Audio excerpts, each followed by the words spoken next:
Welcome to Into the Weeds with Weezer, a Little Bitches podcast.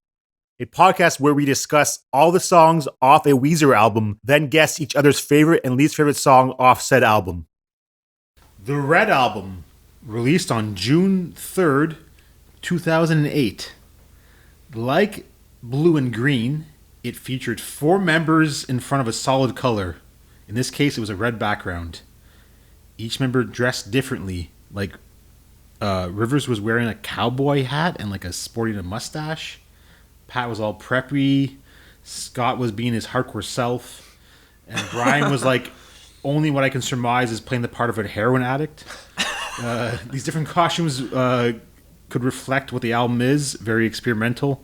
Like different little slice of this, a little slice of that. I would probably call it their most experimental album and most incoherent album to date. Up to that point, it was produced by Rick Rubin, Weezer, and Jackknife Lee. And Sammy, we don't care what you have to say about this. Okay, anyway, the album was also met with mixed reviews, like Make Believe, though this time not as polarizing. Everyone was kind of in the middle, with Pitchfork giving it a 4.7 out of 10, while Rolling Stone gave it 3 stars. Wow. So Pitchfork liked it more than they liked Make Believe pretty significantly, whereas Rolling Stone liked Make Believe better. Yeah, exactly. So when you give it averaging, Rolling Stone gave it 80%, and they gave this one 60%, and Pitchfork gave Make Believe like a 10%, like a 0%, like 0.4. Yeah, and they gave us one a 47% basically. So they're kind of getting more in the middle. The album also brought all 4 members into the fold to help with songwriting. Brian and Pat each wrote their own song, and Scott co-wrote a song with Rivers. None of these songs became singles, however, with Rivers penning the songs "Pork and Beans," "Troublemaker," "The Greatest Man That Ever Lived," and "Dreamin" being the 4 singles released off the album. The single "Troublemaker" starts off the album. And so I'm going to say, Liam, "Troublemaker," what's going on? What's going on is Rivers is a changed man from Make Believe. Not only does he sound different, he is saying very different things. I mean, the stuff that he rattles off in the first verse into the chorus of this song are words that are found nowhere on Make Believe. There's a lot of just little nouns and details that you'll find you won't find the specific stuff like that on Make Believe, which I think is very interesting. Can you give an example of these little nouns? Yeah, like Cherokee or heavy metal riffs. Okay. And I'll tell you guys both that I think this song kicks ass. I love this song.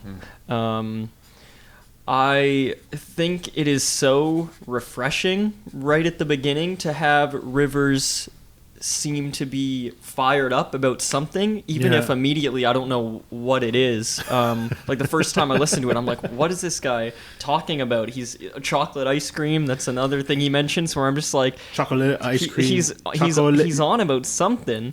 Sucking up to Bob. And who's Bob? I guess it would be his boss, right? Because he says punching in and punching out and sucking up to Bob. What I love about this song and what I love about it as an opening track is that it sets the stage that this is going to be an album where Rivers is playing a character. That's how I read it, at least. He's playing a character in his writing and in his delivery. It feels kind of theatrical. I think this album, I'll say this song is really funny. I think it's the funniest song in Weezer's catalog up until this point, and it sounds intentionally funny to me. I mean, I think people can slag this song for being goofy, and maybe people could say cringeworthy, but to me, I don't read it that way because it seems like he's intentionally being humorous. Sorry to interrupt. Yeah. Do you have a theory as to why he's playing a character? I think after writing so many songs about how lonely he feels and like putting himself on display.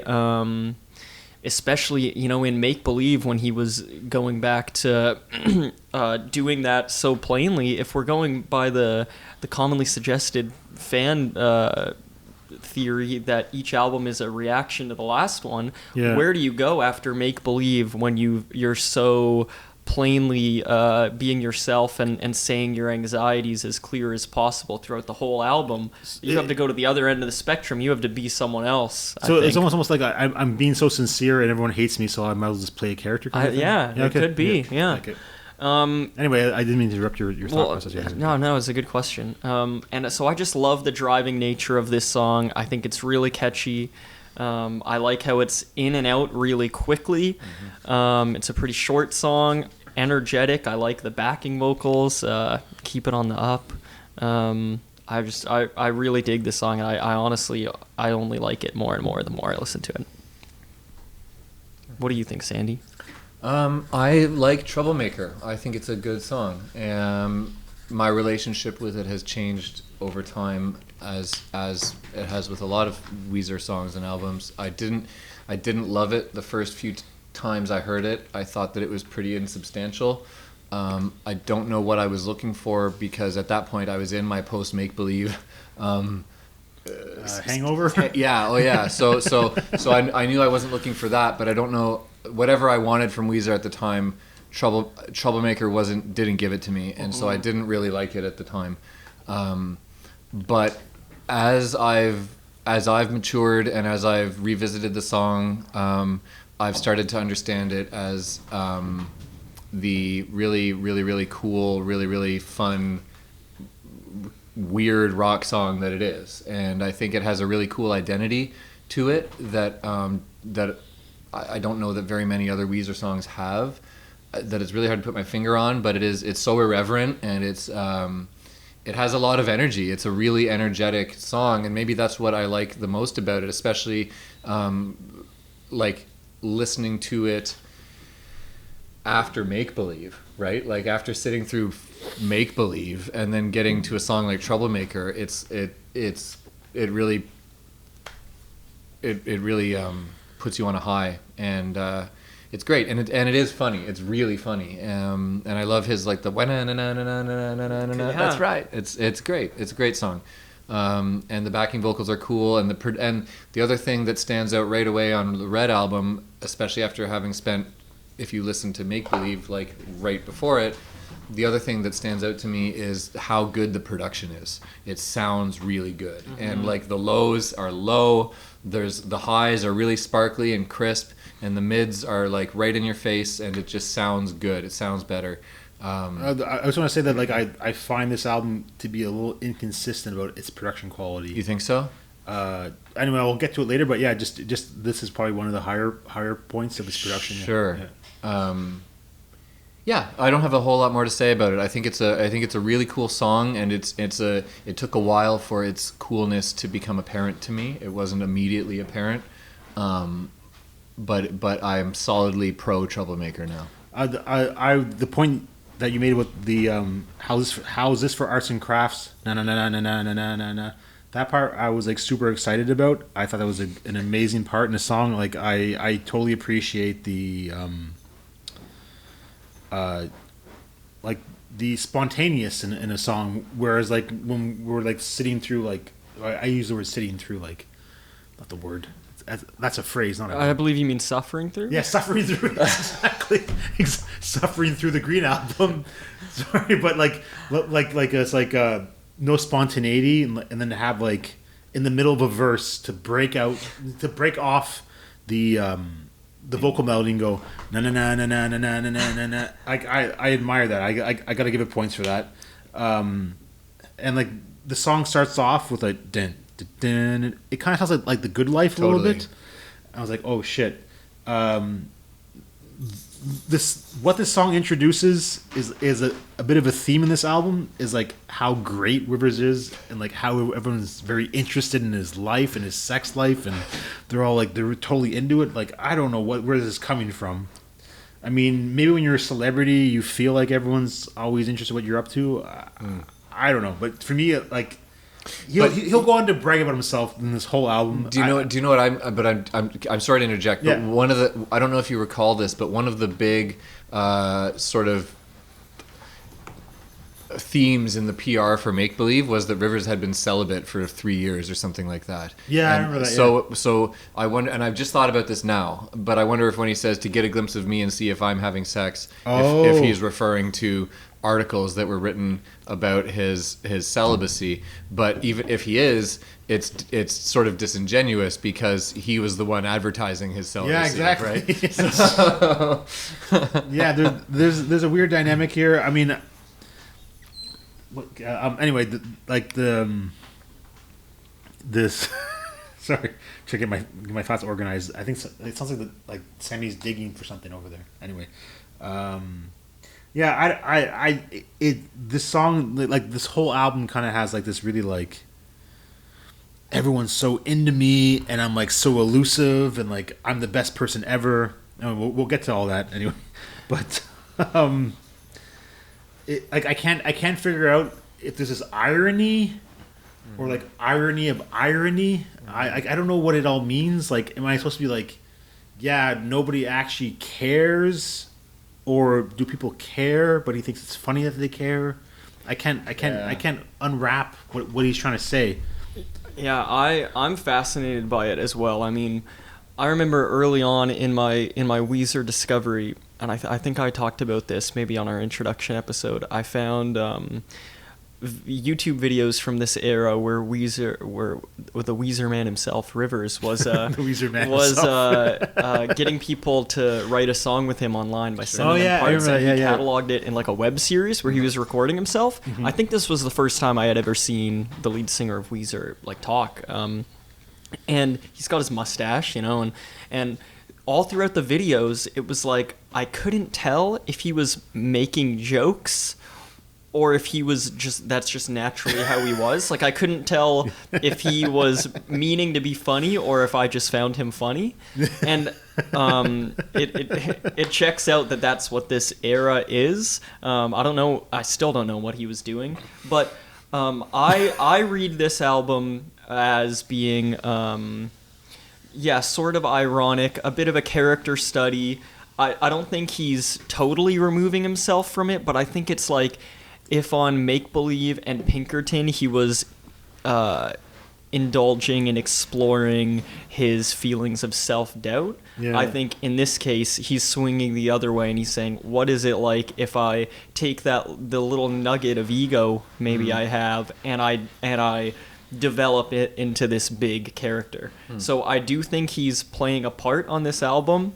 There's got to be some of himself in there, but I read this as being sort of theatrical and self-aware. Like, on this song, he has some really great lyrics in between what seems like nonsense, like growing up, giving up and growing old and hoping there's a God, and in 1999, I'll party by myself because I'm just such a special guy. Well, if you're gonna bring up these lyrics, okay, so here's a very skilled lyricist right here. Marrying a biatch, having 7 keyodds. Did you say keyodds? Keyodds. He did. He's pushing the rhyme. Like, that is some like mystical rhyming right there. It's like Eminem who like rhymes orange with hinge. Like he's totally bending, marrying a biatch, having 7 keyodds. Anyway. Yeah, I love that comes right before this God lyric, where he's just like, it's just the most ridiculous way of describing getting married, and then he then drops like this little intellectual existential bomb in there. So I think he paints a really interesting character in such a short amount of time. This guy who is really cocky, thinks he's better than everyone else, thinks he's more unique than everyone else. But then he's also bringing up the fact that like no one wants to hang out with him, but while maintaining the character that he's created. So I think it's actually pretty adept what he's doing. Yeah, I mean, I mean, I think there's a lot of like great vocal interplay and like like in terms of melody with the verse, and I have like a lot of questions about what the hell he's saying. Like I get people are obsessed with me, like I'm such a mystery kind of like thing. Was like everyone's wondering about him. I can't figure out if he's trying to say like nobody cares about him, or everyone cares about him and there's nothing to care about. I can't quite get what he's getting at because like he's not the biggest rock star in the world. Yeah, it could be both. Like he's saying this idea that like everyone must be thinking about me when I'm not around and wondering about me. But is he saying that sincerely or jokingly? I think like he's playing a character who thinks it sincerely, but we as listeners are supposed to understand that that's a ridiculous thing to think. And I love the dramatic irony of saying I'm such a mystery while this whole song is all just about himself and the things that he does and the things that he likes and the way he feels, the way he is. Very true. And the final thing I'm going to say about it is, I mean, you guys are both like loving this song, but I find the chorus to be like kind of like childlike. Na na na na na na na na na na. Anyway. It kind of has like a kind of like a kid song feel to me. No disrespect to you, because this might be a bloodbath. we're getting into it. I think that's all I got to say about it. Should we go on to the next song, or what are you thinking? Anything else to say? The only thing that came to mind to me when I was listening to this album again is that if you listen, there's like a bass sample in the chorus of this, like a boom. Oh, it's a sample, yeah. I think it's a sample. Okay.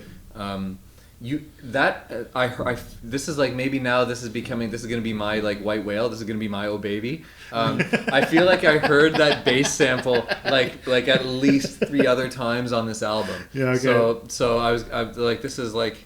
I'm saying Jackknife Lee there, whatever his name is. He's probably responsible. He's probably responsible for it. Yeah. That's something to guess. If you produce those songs, because they actually like list what songs who produced what. Yeah, just look into that. Maybe it's going to match up. Maybe it's a Jackknife thing. Anyway, it's my sound, man. Boom. Anyhow, that's it. So, the greatest man that ever lived, and who knows the brackets to it because I don't. Variations on a Shaker hymn. Yep. So wait, who started the last one? I started. So. All right, Sam, you want to start with this one? Sure. Okay. I like this one. This is, I think, a pretty good song. I don't like it when I think about it, but when I listen to it, I like it. Okay, actually, before you go on, I just want to like give like some like a preface to it. Apparently, the song is written in like different sections. Yeah, there's like the Nirvana section and the. So like let's say what the sections are. Yeah. So the first one's rap, then it's Slipknot. Mm-hmm. I thought it was Limp Bizkit, but it's apparently Slipknot. Then it's Jeff Buckley. Okay. Then it's Coral. Then it's Aerosmith. Then it's Nirvana. Then it's the Andrews Sisters. That's a singing group from the 40s. Okay, I didn't know them, but Green Day. Then it's spoken word, apparently inspired by Elvis. Are You Lonesome Tonight? Oh, interesting. Then it's Bach/Beethoven, and it's Weezer. Anyway, I was just going to give like a little. It's a lot of sections of different inspired stuff. Yeah. I whenever I think about this song, something about it annoys me. But when I listen to it, I'm like, this is pretty cool. There's a lot going on. There's enough to keep me interested. I think it's really well produced. I think it's very well executed. You regardless of whether or not where I land on it, like I'm feeling it now inside, trying to kind of articulate how I feel about it. Like I think it's cool, but I don't know. There's something about it that doesn't. I don't think it's like a 10 out of 10 thing or anything like that. Not even close. But it obviously required a lot of planning, a lot of thought, and I think it's the only thing like it in Weezer's discography as well, which is always enough to elevate something for me too. I really enjoy obviously the vocals. I think that's what drives the whole thing, right? Yeah. If this was just an instrumental track, I wouldn't care about it at all. But it the way that the vocals change and flow throughout it, and just the level of detail and production there is honestly pretty impressive. So yeah, I think it's a really cool song, and it's a lot of fun to kind of just pick apart and try to like sing it all throughout or whatever. It's cool that way. So there was something that I had heard about this song was that, sorry, not about the song, but this album, was that apparently it cost a lot more money to make this album than it did to create the Blue Album. Yeah. And I'm like apparently the Blue Album was done for under $1 million. Like it was like 100,000 or something. Yeah. And this was like millions of dollars to make this album. I've read that as well. And I think this song cost a lot of money to make. It sounds like it's very expensive. Uh-huh. So I'm gonna go before you. You're gonna finish it off. Yeah, that's what I had to say about the expensiveness of it. Like basically, like the song is like, here's four bars of this, or maybe it's not 4 bars, 8 bars, whatever. It's like this is it's literally like in sections. This is like this, then this, then this, then this. And I would have appreciated if the first 2 sections didn't exist. So that's like the musical intro, and then The I rap. try to play it cool, like I just don't care. No, sorry, the musical section? intro is great. Sorry, I mean the you try to play it cool, you just don't care, and then I'm the greatest, I'm the bad, I'm the best you never had. Those 2 parts, get the hell out of this fucking song. It is like Jesus Christ, and the sirens. Come on, okay, so that's my opinion, and no disrespect for you. I know you love sirens, Liam. You're known for your love of sirens. You put them in all your songs, just sirens everywhere. I do. Sirens, and also a little bit of Jackknife Lee bass samples. Yeah. Those are my fave. But I have no patience for this nonsense. No, I'm being harsh. I'm just joking around. But Some of that post make believe anger is still. It's because we just talked about make believe, so now you're still salty. and he's like soon I'll be playing in your underwear. I mean, I don't know. I can't tell if like he's trying to be so bad that it's funny, or like is this like supposed to like make you feel like something, or he's like I think it's like, sorry to interrupt, but yeah. I've always interpreted this part of the song as being quite a bit of a joke, Yeah. because as like Rivers, I believe at this point of his career is like self-aware of his persona, right? Is in other words that he's a nerd, Yeah. right? He would never say these things normally. So I think he's sort of playing off of that persona Yeah. a little bit when he does this kind of stuff. That it sort of becomes a joke because here's this guy whose sort of entire public image is essentially being a geek, Yeah. and now he's somehow got all this like weird swagger. I think he's sort of making a bit of a joke about that. Okay. Yeah. It's like That's how I've always interpreted that. it's like littered throughout this album. I know. And it's like I can't quite like he's not quite winking at you though. Yeah, I know what you mean. It's almost like he's trying to pretend that the swagger is real. Like I don't know. Like there's like this talking about people are obsessed with him and stuff, and it's like you don't like it, you love it. I'm like, all right, man, this is like so strange to me. I'm still appreciating what's happening. But okay, assuming playing anywhere. Yeah, like to me, it's kind of like coming off, and maybe your interpretation is a lot better than mine. It's I like don't know. it's like I don't care about your approval when he actually does care about your approval, because like I think there's a lot of bitterness about like since Pinkerton, everyone's saying like this album's not good. He made Make Believe, which is supposed to be like this very honest album, and people still hated it. So he's just like, well, fuck you, I'm the hardcore person, everyone's wondering about me. But yeah, I mean, yeah, I don't know. Maybe it comes from a more authentic place. And Liam, what are you thinking about it? I think it's totally a persona. I mean, maybe it comes from an authentic place, but I think the way that he is, I think he's definitely dramatizing it. I mean, I don't think it's any coincidence that this is the era, the first time in Weezer's history where he puts down the guitar and he's just singing lead on a lot of these live performances. Like, you can find a live performance of this song that they did at the Spike Video Game Awards, and he has his mustache on, which is already notable. And he's got like this white suit. He's barefoot. He doesn't have a guitar. Doing weird hand things. He seems like a totally different person, and I think it's intentional. I think he's trying his best to be not uncomfortable, but he is so uncomfortable when he's doing it. And I think that works with the lyrics to me, and like this character that I feel like he's created, because I think the lyrics of this whole song, I think, are very ironic. I think intentionally ironic. I think he's playing the same character that was created on Troublemaker. Yeah. I used to think that this album would be better if it opened with Greatest Man, because I think it's so bold. They've never done anything like this before, and I just thought, wow, if you start an album with this, it's so different than what they've done before. But now I think Troublemaker is actually the perfect little stage setter. It's catchy, so it can get people into the album quickly, even though the lyrics are a bit silly. And it establishes this character who thinks he's a really cool dude, but is also very lonely.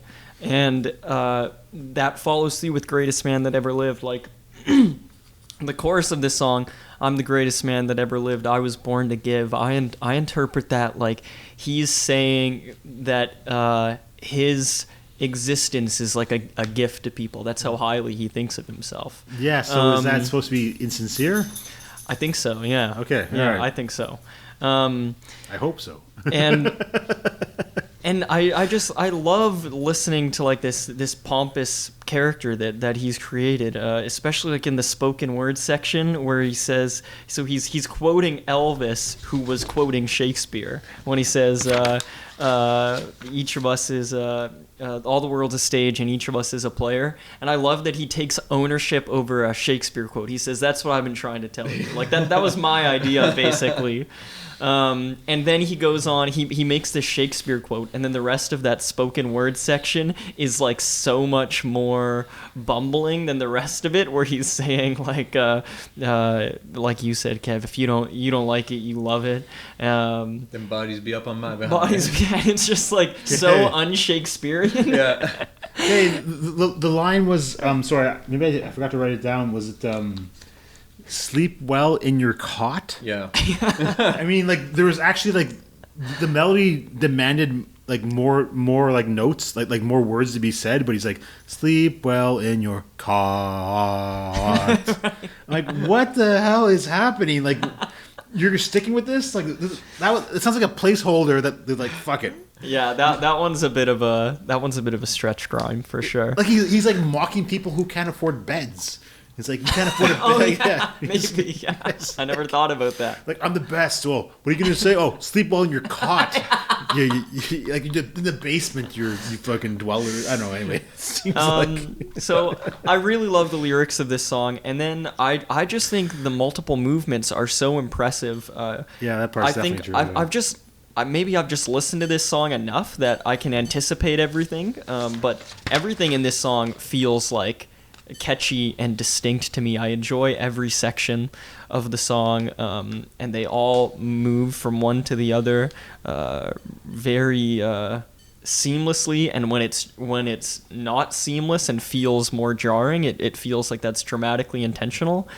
So I think this song is super impressive. I mean, yeah, to me it's like, I guess I wouldn't give it a 10 out of 10 because I would want my favorite song to have that distinction, but it's close. Yeah. Yeah. I mean, I have a lot of respect for it, just like musically for like the non the non-rap Slipknot part. Like after that, I'm like, this is like, there's a lot of high notes that are really hit really. Oh baby, yeah. I think it's an achievement. It's a unique song that I never heard before or after. I want to know what Sandy thinks of the supposed Nirvana section.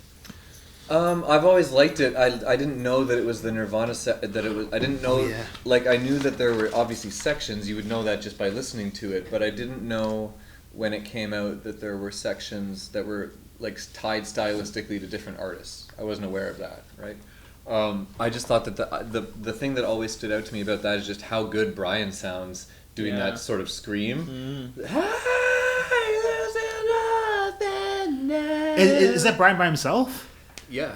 Yeah. But I think Scott's maybe doing a harmony. I don't think Rivers sings in that part. I think Brian is like Wow. on the left, and then Scott is doing the lower part. Yeah. I always find it very fascinating where like when bands have multiple singers, it's sometimes like you can't tell them apart. But like if you compare their voice to another band, like you can totally tell them apart. I just want to talk about that little section with the Nirvana section. I thought this was a very meaningful part, and maybe I'm reading too much into this. Hey, this is what I like. And then they say another line and goes, hey, this is nothing new. For me, that always stood out as like, hey, this is what I like. I mean, like, we like playing this style of music, but it's nothing new. So like we're gonna do other things. I thought that spoke directly to the Weezer fan that loved like Pinkerton and Blue Album. Hey, this is what I like. Like, we agree with you. We like this stuff, but like, we're not growing as artists, I guess. Anyway, you That's guys cool. never. I never thought of that. No. No, Okay. not in that way. That's cool. That's an interesting interpretation. Yeah, for sure. But there's lyrics in between those two lines that like I Cut forget. my heart with a martyr's spike, I think is one of them. Yeah, I'm like, all right. I'm like, But even that, I think, is a reference to something. Like, martyr's spike sounds very specific. Like, what the fuck is a martyr's spike? I mean, a martyr is like someone who like dies for a cause, and so like the spike of them. Man, this dog has got to chill out. Yeah. Googling martyr's spike doesn't pull anything up right Alright, away, so yeah. I don't even know what it is. It's an interesting image. That was like that's like the only communication I've ever felt from the band, other than like "fuck you." Like in the future, we're gonna hear a lot of "fuck yous" like from like Ratitude and like Hurley, and everything will be all right in the end. There's a lot of like "fuck you" fans. Oh, of course, Maladroit too. But yeah, anyway. Shall we go on to pork and beans? Let's do it. Who dare speak of it? Does anyone want to start? I'll hop in. Yeah. I'll just go with memories to start with. This is one that when I heard this, I really liked it. When I first heard this as a single, when the chorus hits and those big distorted guitars happen, I really felt like it sounded like Weezer, and it sounded very exciting, and the melody is really effective. It's not complicated, but it's very catchy.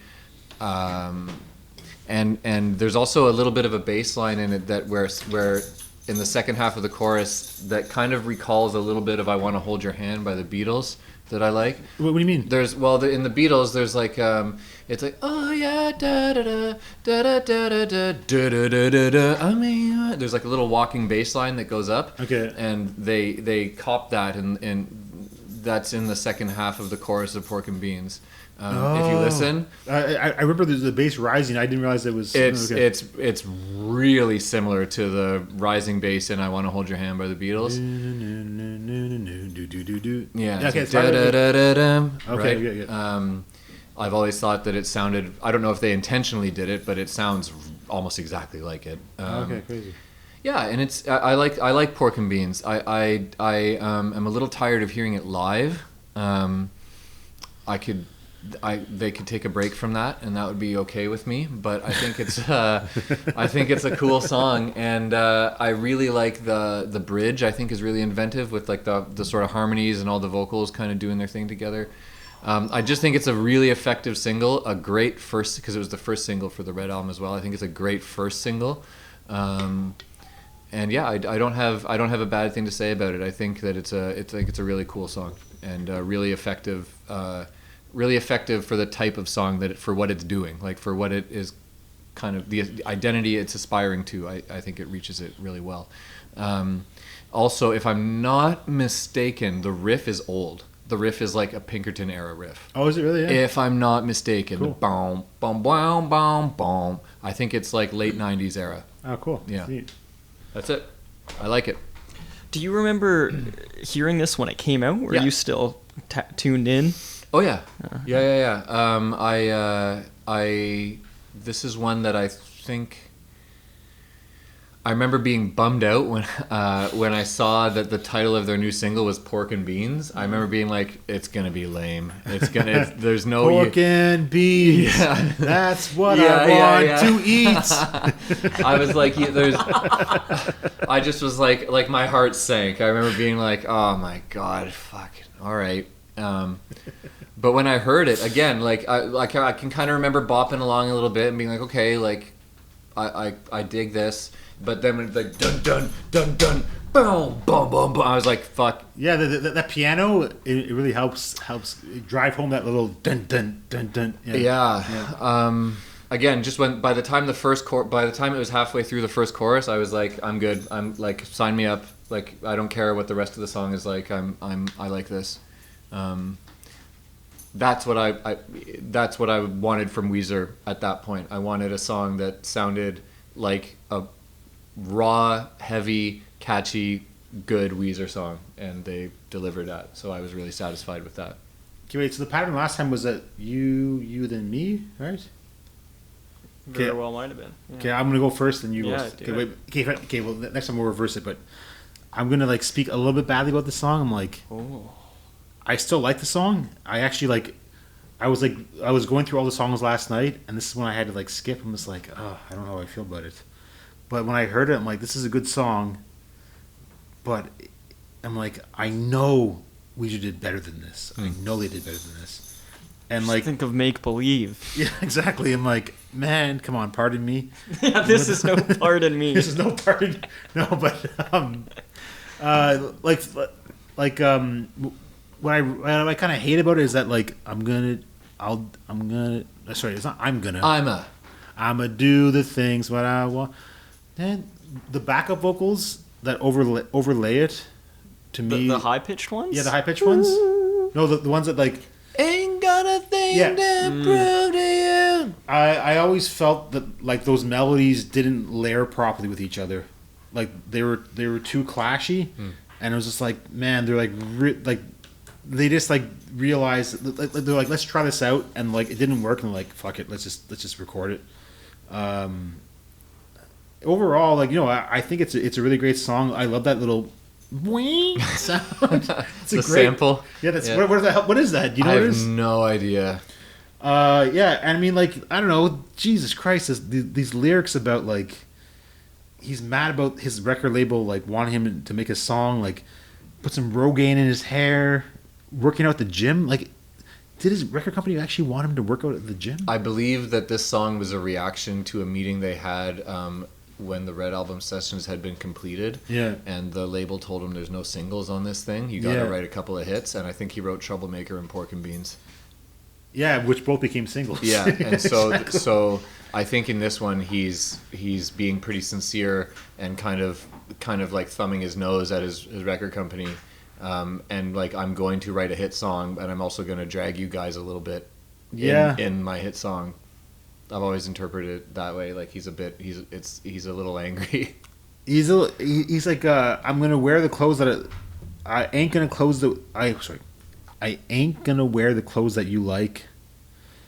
Okay. I mean, were they pressuring him to wear clothes? You never know, man. I don't know. I've never Very been possible. signed to a major label. I don't know what these discussions are like, but they sound like assholes.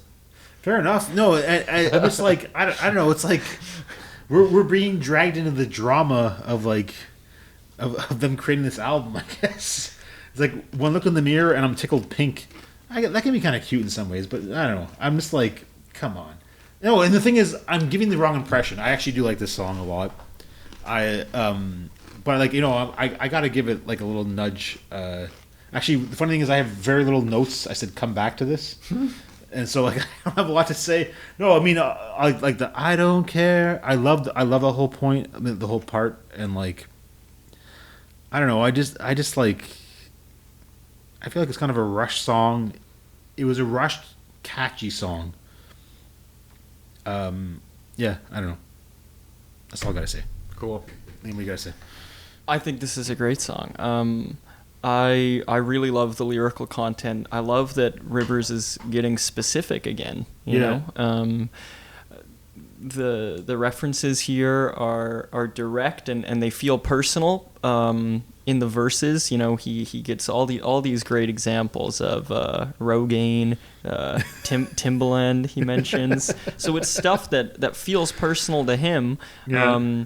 And so I think most people would be able to pick up on what he's talking about in this song as he's living his life as a rock star. But then the chorus, not only does it sound great, but it ties the lyrics together to make them more general and make it something that is no wonder it's a hit single. Just this idea that like you can all that really matters is that you're confident in yourself. You know, if you look in the mirror and you're happy with yourself, it doesn't matter what people are telling you to do. That's a pretty good point though, is that like although like the verse lyrics like refer to something very specific, the chorus lyrics are like, I'm gonna do things I want to do. I ain't got anything to prove to you. I mean, the pork and beans part we can ask. Excuse me, man, if I make a scene, it's like I'm gonna be me. Yeah. Which is like a very relatable kind of like. Well, and I think that most people, when they hear that, I ain't got a thing to prove to you. I bet you most people would have somebody in mind, right? That they feel that way about. Yeah. Right. I could think of somebody right away. Right. So I think that is a really appealing sentiment for a lot of people, right? That high degree of relatability, right? Mm-hmm. For sure. Yeah. So I think it's no wonder this was a hit song. I think it has hooks laced all throughout it, like not just melodic hooks, but little touches. I mean, in the chorus that is more general lyrically, I think it's really clever to put that pork and beans lyric in there, something that makes this chorus that's already melodically very pleasing and big, even more memorable. You know, no one else has said that phrase. Other people have said similar phrases in songs. You know, I'm gonna do the things that I want to do. People have said that sort of thing before, but then to have pork and beans in there is makes it stand out. And then like also the high pitched sample you mentioned, that makes it stand out. And I don't think they overuse it, because I honestly think it is so close to sounding like too annoying, but they don't use it enough for it to be annoying. If they had used it maybe one or two more times, I think it would be too much. But as is, it's very distinctive, and the fact that they take away the snare on that beat. They do, eh? Okay. Yeah, okay. A lot of the times. Oh, cool. And then like the high-pitched backing vocals in the second half of the chorus. Ooh, that's a hook. I think the guitar line is a great, distinctive, immediately notable sort of El Scorcho-esque hook. Mm-hmm. This talking about like song production, I heard that like the verse and the chorus are actually two different like metronomes. What's the word I'm looking for? Like BPMs? Yeah, BPMs. Yeah. And so like the way they recorded it was like on an actual metronome, and like it's like a certain speed for the verse, and they go dun dun dun dun, and it switches. So like I guess the idea is that you could easily cut out the snare drum if you're recording on a grid, right? Oh, right. Yeah, that's cool. The chorus just really sounds so huge compared to the verses, and I think that's really cool to have that juxtaposition of the acoustic guitar in the verses and then the big chunky guitars in the chorus. And I love the pairing of two hits that they do. It reminds me of the the guitar rakes in Creep by Radiohead before the chorus hits, where it's just, it gets you so pumped to hear what you're about to hear. And I think the payoff totally works. You know, the keys that they add in. Yeah, those keys give like such a good dun. Having the piano go dun dun dun dun. Is like underrated. Yeah, and then there are little bits. There's some keys in the bridge and in the second verse. They just keep introducing elements. So I actually think it's a really thoughtful, fleshed out song, and I think its placement on the album is great. To have your big single 3 songs in, and I think it sort of fits the character that that has been established so far. It feels more personal and more sincere, but it also isn't too far removed from Greatest Man and Troublemaker, where it's about, you know, taking ownership of yourself and doing things for yourself regardless of other people. Except this one, he just sounds like less of an asshole when he's saying it. All right, so shall we go on to Heart Songs? Yeah, let's do it. Yeah, I think you should start your thoughts on this one, Kev. All right, I don't have a lot to say about it, but I'm probably gonna say I don't like this song, but I really appreciate the idea, like the concept of like a song discussing your influences, and like you're telling a story about like your whole career. I also can relate to the idea that like when you really want to like tell a story about something that's happened that's very specific, you'll write a song and then you'll have trouble trying to fit the words into the melody because you have like a very complicated story to tell. So like at one point Rivers is like, I can't remember what he said, but he's like, I hate to admit, but I listen to the radio. I got to admit, though, sometimes I would listen to the radio. Like, who's ashamed of listening to the radio? I don't understand this. I think I know the part you're talking about there. Yeah. He's talking about how he was a shredder metalhead, Oh, right? okay, yeah. Like the verse that came before that is about how he's listening to like Maiden and like Slayer and Judas Priest. Yeah. And so if you were in the 80s and you were like a metalhead kid, your buddies would have thought it was very, very, very uncool if you were listening to pop radio, right? So I think that's what I think when he says, I got to admit though, that's what he's referring to. That here I was listening to Iron Maiden and Slayer and Judas Priest, but also I'm listening to Debbie Gibson and all these pop songs. I get it. I guess just from like an outside perspective, I'm like, you got to admit though, I'm like, come on, like I listen to the radio all the time, but yeah, I mean, yeah, I guess there's context to it, but yeah, I don't know. There's something that's like really clunky about all the words that he's trying to say, and like there's like when he gets into the Nirvana part, I love like he's discussing this whole like story, but like I'm also like, oh my god, like he's rhyming words that are so weird. Like he used the word, he rhymed it on it, like they had a baby on it. It was I can't remember. I'm sorry. Oh, lyrics are right here. Actually, sorry. I shouldn't just like be vague about it. Had a baby on it. He was naked on it. Oh yeah. Back in 1991, I wasn't having any fun. I'm like, oh my god, it's like, it's just not working. I mean, I don't know. I don't mean to be so rude about this song, but it's I don't know. It's not my favorite, but it's amusing, I guess. Yes. What do you all got to say about it? Would that be you? Sure. Yeah. I've gone back and forth with this song. The first time I heard it, it wasn't on the album. It was just on YouTube. It was not on the album. Like I didn't listen to it in the context of the album. Oh, okay. I just found the song on YouTube by itself. And I remember really being taken by it. I really liked the chorus melody. Yeah. And I thought it was just such a unique concept for a song. And then I came back to it, I guess, years later when I listened to the Red album in full. And I liked it a bit less. It felt a bit awkward and contrived and not as melodically satisfying as I remembered. And I've got to say now I've totally 180 back. Sorry? So now I like it. Oh, you're back into it again. I'm back at I did a full 360. I think I think it is such a cool concept for a song. It's sort of like a "we didn't start the fire" thing, where you're documenting history, but in this case, it's your personal history. Like I would love to listen to any musician's Heart Songs equivalent, where they wrote lyrics about specific artists that inspired them. I love like reading interviews with band members and commentaries on albums and stuff. So I think it's really cool to just have this sort of guide about what Rivers was into.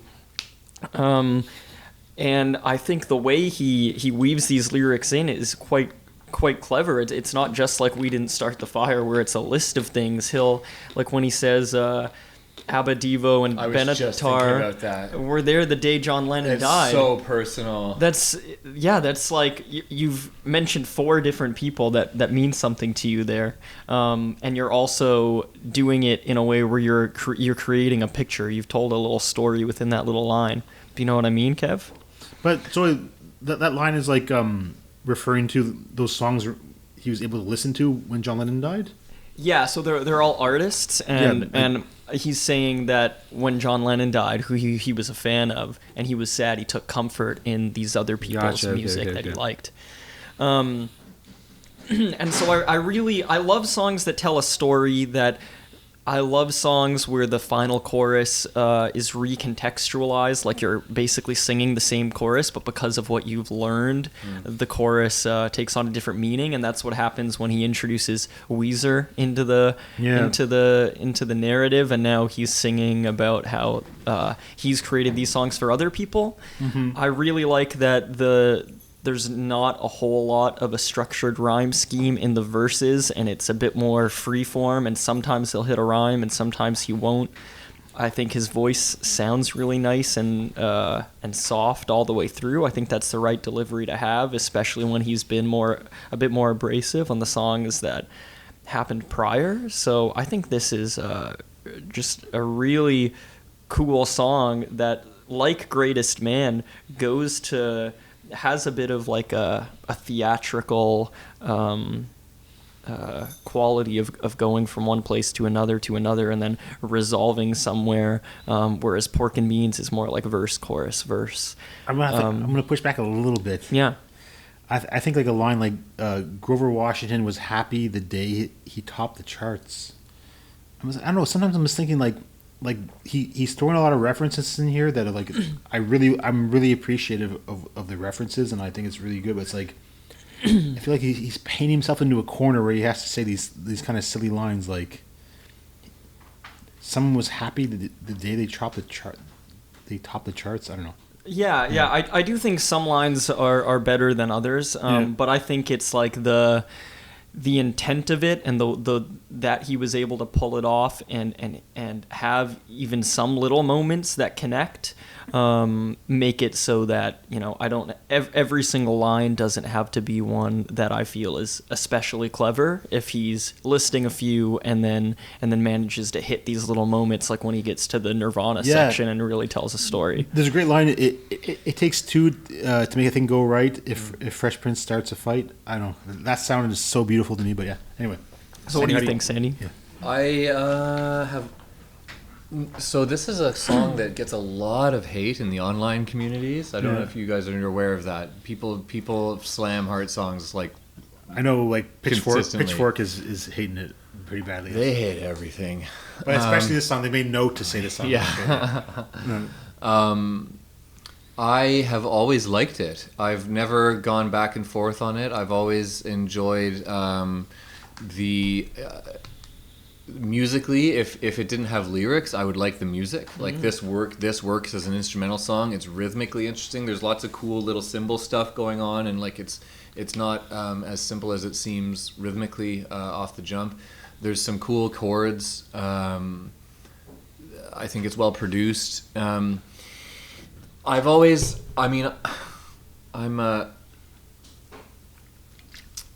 an especially nostalgic person who's a member of a particularly nostalgic generation. So I've always identified with the nostalgia in it, and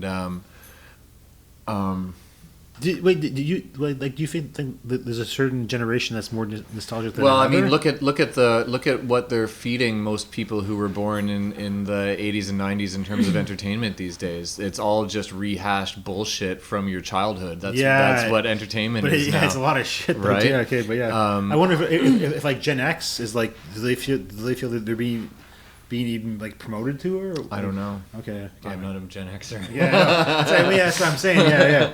Well, I mean, it was Indiana Jones just came out recently, which was like, yeah, probably like Gen Xer, but yeah, anyway, but yeah, it's Star Wars, but Star Wars has been going on for years, but yeah, anyway. Yeah, but I mean, I feel like most mainstream entertainment is now just it's gotten to, and it was always like this. But I think it's gotten to a point now where they're not even pretending anymore. That it's just the same rehashed stuff that you had from your childhood. It just goes in these cycles. But I think that for like I'm a millennial, and I do think that we're a particularly nostalgic generation. We seem to be very vulnerable to this stuff. Otherwise, they wouldn't fucking keep making it. So. Anyway, yeah, I've always thought that this was maybe it's his delivery that he's using, because I really like his delivery on this as well. It's always struck me as a really emotional song, and a really sincere one, and I've that's always just how I've been relating to it. There's a couple lines in there, like the one about Lennon dying. Even the line about Grover Washington being happy on the day he topped the charts, I always sort of feel like here's Rivers as a child, and all his heroes are topping the charts, and he's seeing how happy they are, and then later on in life he tops the charts, right? So I kind of connect it that way. Yeah, I don't know. I don't have anything. I truly don't have, like... You could, of course, make the statement that this is a cheesy song. You probably wouldn't be wrong. I could also say that Hey Jude is a cheesy song, right? And I'm not wrong about that. And it's like one of the best songs ever recorded. So I don't know that cheesy means, and I'm also not comparing this to Hey Jude. Yeah, but, no, I was going to push back and say, there's different levels of cheese. Sure, but I don't think that just because it's cheesy means that it's insincere or that it's bad. And this is definitely not insincere. I would definitely not categorize it as insincere. Yes. Yeah, and so I've always liked it. I'm pro heart songs. It's a divisive. It's kind of like the Crab of the Red album, and I'm pro heart songs. Yeah, I think it's a cool song, and I think and again, it's a song that I don't know of any other songs other than maybe We Didn't Start the Fires, but this is different from that. This is a much more personal variation of that. Yeah, I don't know. I'm gonna stop. I think it's cool. I think it's a good song. I would.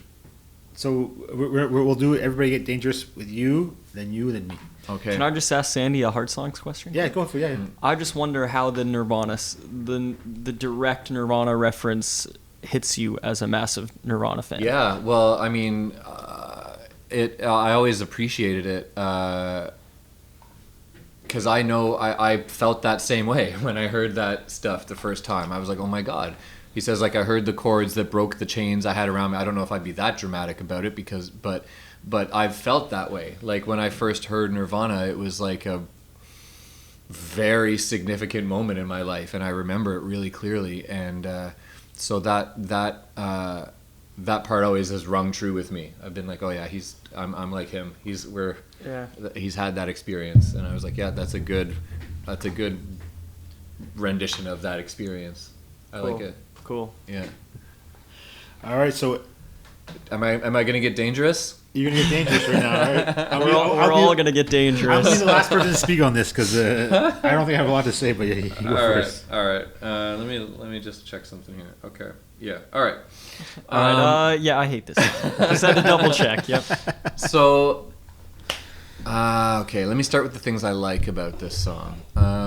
I think that this song is better than most of Make Believe. That's good. It's not a high bar you're setting there. Yeah, I'll say that. I thought about that in the car today. I was listening to it and I was like, how much of Make Believe is this song better than? And I was like, fucking a lot of it. Like a fair fucking chunk. So, okay, the song is better than most of the stuff on Make Believe. It is, I actually like the verses. Where it's got that sort of annoying guitar line, It's got the annoying guitar line you like so much. I can't call it anything other than annoying. It's so repetitive, right? Yeah. But I don't mind it. I was just interrupting. I was just to get one of my points off. Yeah, I really enjoy that driving kind of like do. Like I like it a lot too. Yeah. I wouldn't call it annoying myself, but I enjoy it as well. Yeah. Yes. I can relate to a lot of the stories about being like a country kid doing stupid shit because that's how I spent a fair amount of time myself. Okay. So there's a bit of a personal link to it. I'm honestly fine with most of this song. I also really like the sort of Beach Boys sort of moment in the bridge there when it's "Is it cool if we smash up his play?" and they're sort of doing that. Like, it's silly, but I think it's musically pleasant and musically tight and well composed. So I appreciate that. The only stuff that doesn't land for me is the chorus. Like, I don't like the chorus. It's a drag. It's not musically interesting. It's not particularly heavy or cool. Or I actually didn't notice before, but until today was Brian Bell is singing the chorus and Rivers Cuomo was going booyah. I didn't know that. Everyone get dangerous. It's actually Brian Bell That's singing that Bell. part. Yeah. Whoa. I didn't know that. Yeah, I Interesting. thought it was Rivers. Yeah, and then the other thing that I like about this that I forgot about is that outro where there's like a drum like do do do Yeah. do do brum brum brum. I think that's pretty cool. Like this song gets a lot of hate. It sort of deserves it because it's pretty stupid, but it's almost like if it had a different chorus, and I know what I don't like about it. It's not the booyahs. It's not the everybody get dangerous. What I don't like about it is I don't think it's a catchy chord progression. The dang gang gang gang gang gang gang gang gang gang. It's too like basic. It's too much like sort of frat boy rock. It doesn't have a melodic appeal to it. As you guys are going to find out when we get to Ratitude, I can tolerate a lot of really fucking stupid lyrics if the music is catchy. So if this one had a catchier chorus, I would probably like it a fair bit. But because it has such a lame chorus, such a low effort chorus from the boys, that I can't rate it high. Before you start, I was going to say I thought it was a hilarious part when it said, "Is it cool if we slashed up this place?" in that falsetto. Yeah, that was so Beach Boys, and I thought that was like the most up to this point in the album, the funniest thing I heard. Yes, and also like very musically pleasing. And I love the drum beat at the end. Yeah, and it's actually the second fade out for a Weezer song right there. Second fade out. Island of the Sun's the first one. Yeah. Yeah. And I just wanted to say that because you mentioned both of them, so Yeah. I didn't want to bring them up until afterwards. But So we concur on some of the yeah, finer points. You here. brought up points that I observed too. Yes. Yeah. All right. And That's so what I got to say. This is almost there, but because the chorus sucks so bad, I can't. It doesn't cross the shit line. I say I literally wrote I can't endorse the course. Yeah. And the booyahs, LOL. It's funny, but no doubt. I thought it was funny, but yes. Anyway. I'm mostly concur with Sandy. I agree that the bridge, to me, the chorus. I agree the chorus is the weakest part of the song, but I like it more than you do. Okay. I do think that the guitar part, especially with the little, I don't know what you call those, the little guitar rakes or whatever, when you put your fingers flat on the strings. Yeah. I think it's catchy sounding enough, and I think it's because the vocals are on top of it and the drums are so driving, and you don't. It's sort of like the guitar is just like accenting the chorus as opposed to being the focus of the chorus. So I do think the chorus is catchy enough to get me from point A to point B to point C.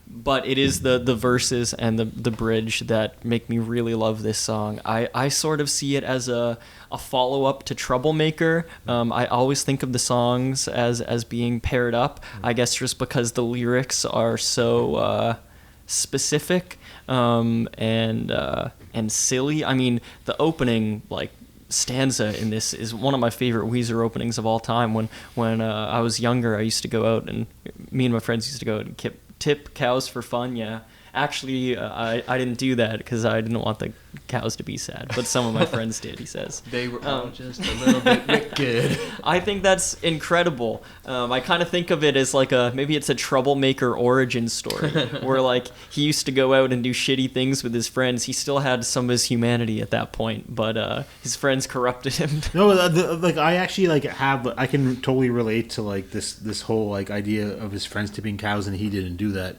I'd very often like spend my time with like friends who were setting fires, doing crazy shit, and I was just like, no, I'm not going to do that. Like, they're like, let's break into this building it's an abandoned building and like set a fire in the basement, and I'm like, no, I'm not going to do that. Mm-hmm. I can relate to all that stuff. I didn't do any of that. I didn't push the cow over. Sure, but I find the line because I didn't want to make the cow sad. It's like, I mean. I didn't want to piss the cow off. I didn't want to disturb the cow. I didn't want to upset the cow. Like that line didn't want to make the cow sad. Like the cow is like going to be pushed over and then be like, and then, like. It's so ridiculously empathetic. It just in that moment. You know, I mean, I love the meaning of it all. Yeah. And I love that it has this a bit of nostalgia to it. It's a nostalgia tinged song, especially coming after Heart songs. I think it's cool to have these direct references to Rivers' childhood. I don't think we get that all that much in Weezer songs.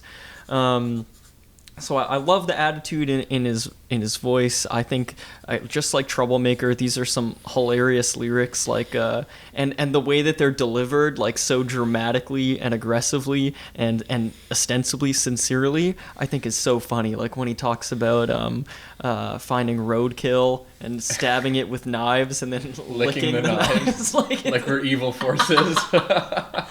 I think that's so funny, and I think the bridge, I'm with you, Kev, that is especially funny.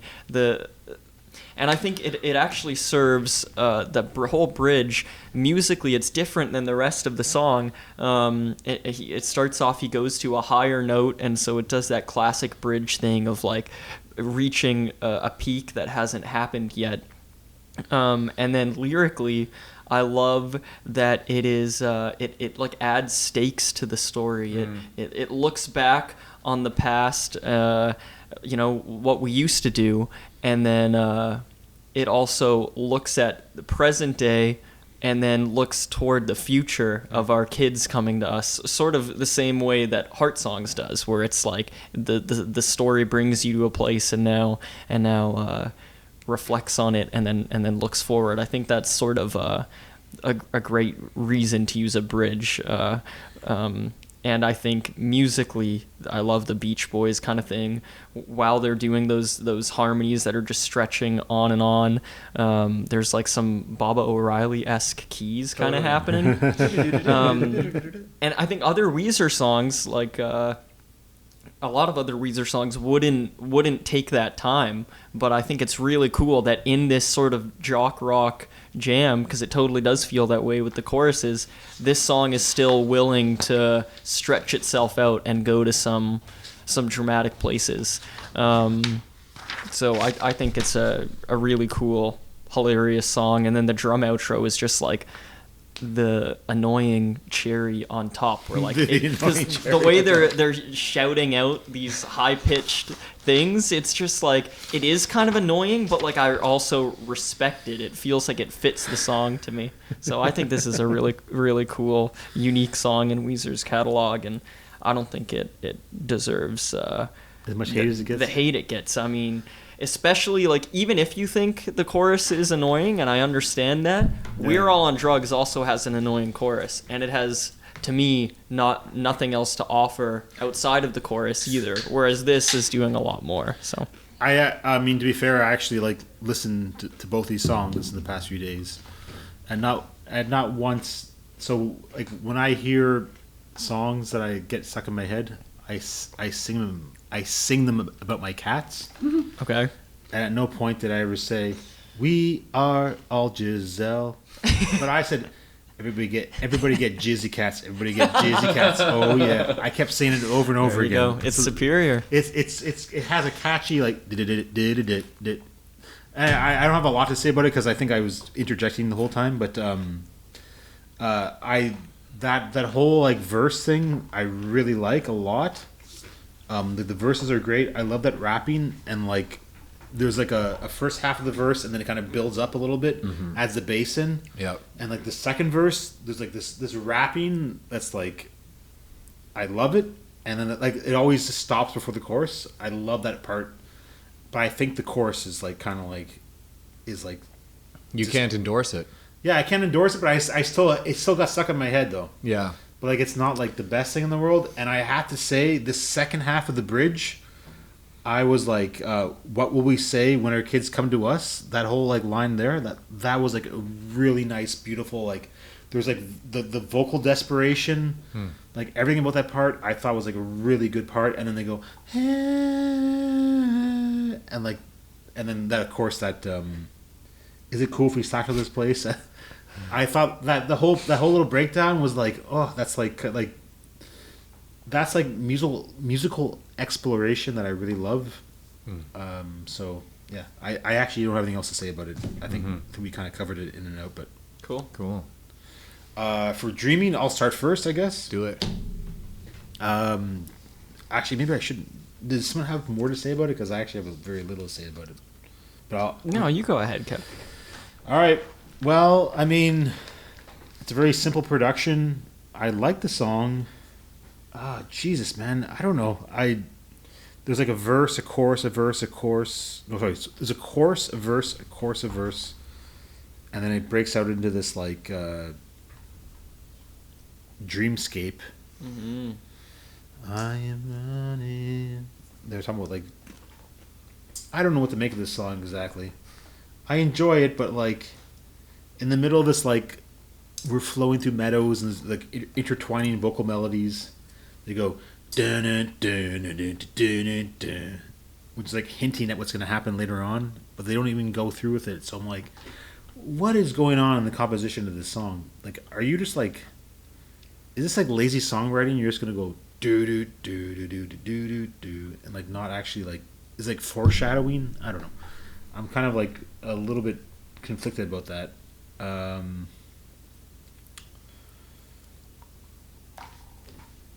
Yeah, and at the very end of the song, so they break back into the "I'm Dreaming," and it's more of a breakdown. It's like instead of like it's slow. It's like dream, love the moment. Yeah, anyway, you get the idea. It's more of like a breakdown, and then they decide to do this like totally out of left field.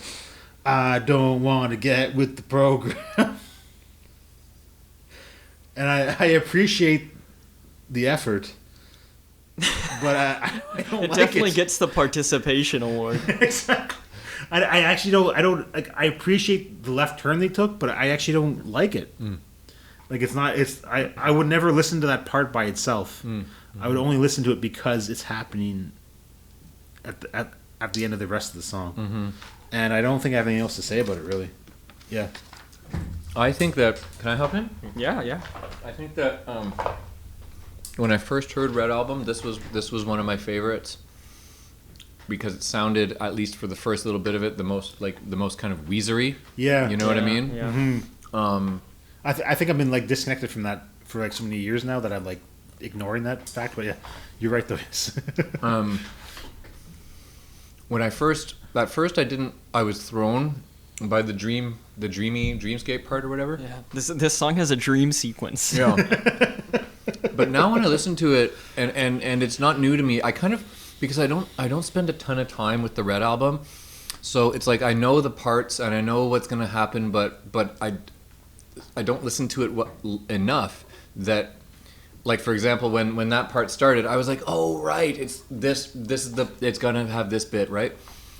I really like it. I really like it. I think the way that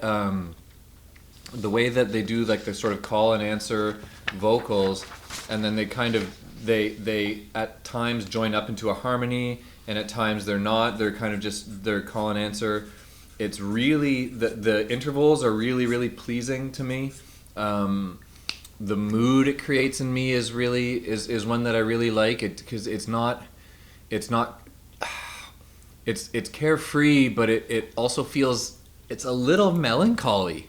Like I get a little hint of like this isn't, there's like a longing in it maybe more than melancholy that I'm hearing. Do you feel that that's because you're reflecting upon your past, or just like in general, it just feels like if you never heard the song before? Yeah, I don't know, because I've noticed in myself that it could be the lens that I see the world through. Yeah. I've noticed in the past that there's certain songs that sound sad to me, that when I share with people sometimes that I feel like this is a sad song, they're kind of surprised by it. Yeah. So I feel like I might hear sadness in songs that others don't hear. Okay, yeah, I can totally get that though, yeah. But I hear like a bit of a longing or a melancholy in the I am running through the meadow and the sun is shining. It doesn't sound happy to me. It sounds there's something in it that it's a little blue.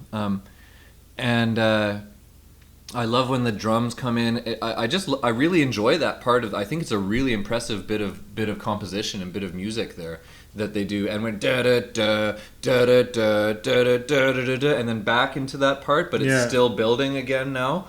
It to me seems like just a really interesting device compositionally that. It's like you sort of wake up from the dream a little bit, but you're back in the dream sort of thing.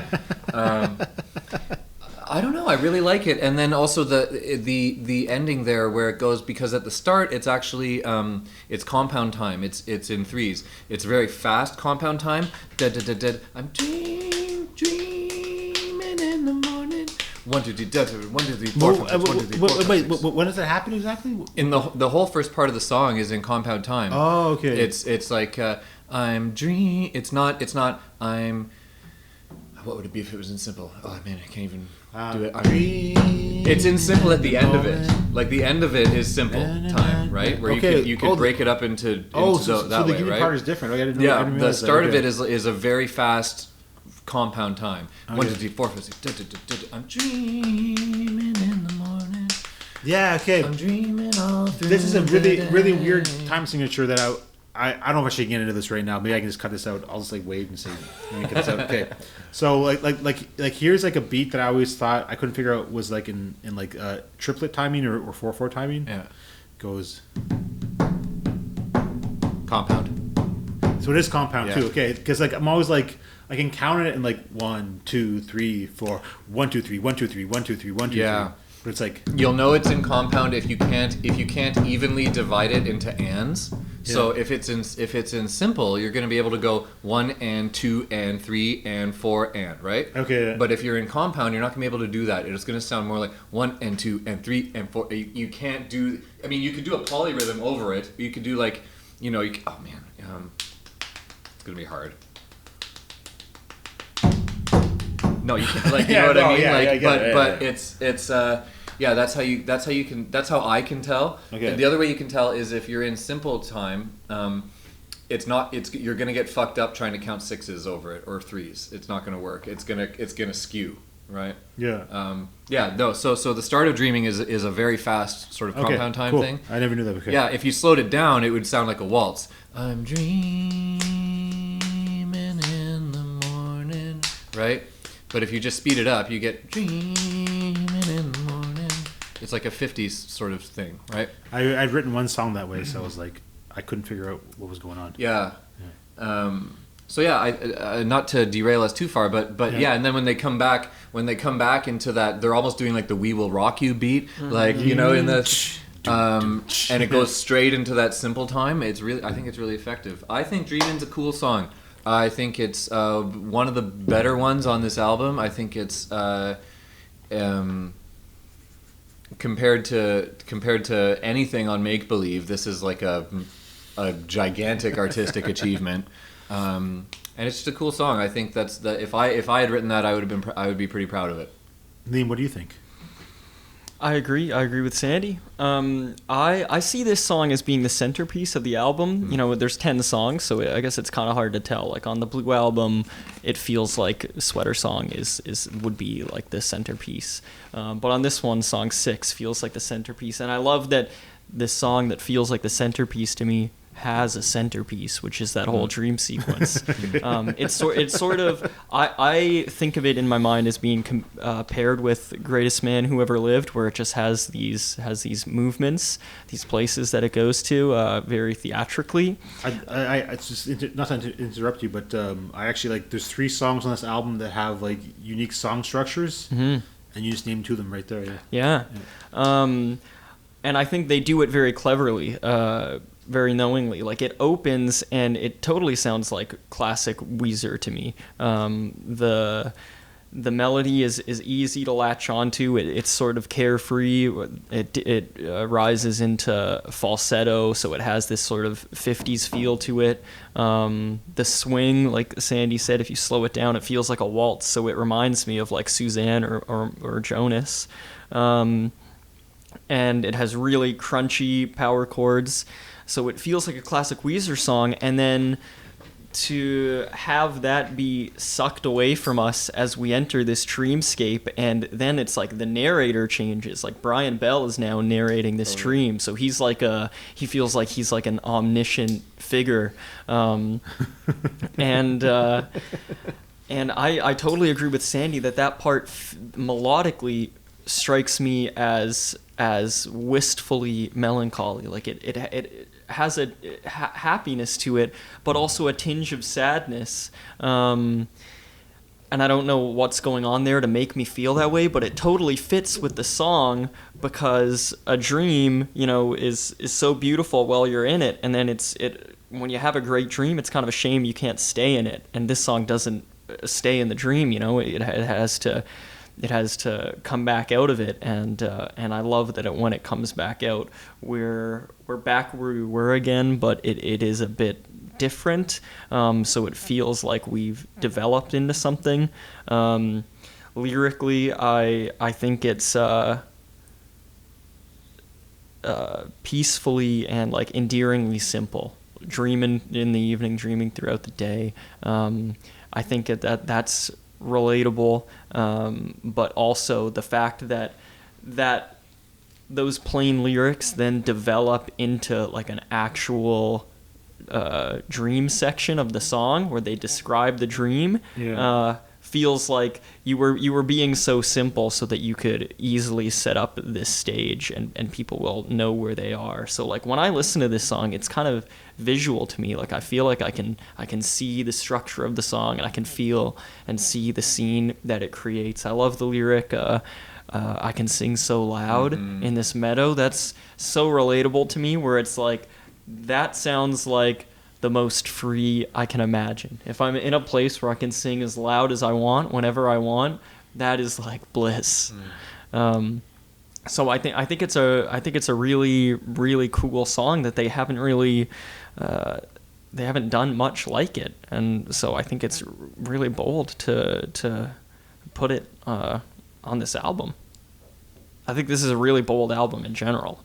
So how do you feel about the part at the end where it goes into "I don't want to get with your program"? To me, that sounds like a mix. It sounds like somebody has dialed in 50% Nirvana and 50% Green Day, and they've just and I'm sure that he did. I'm sure that he was like.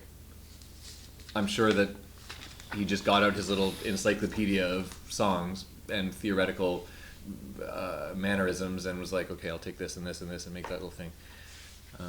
I don't know. It also sounds a little like Maladroit to me.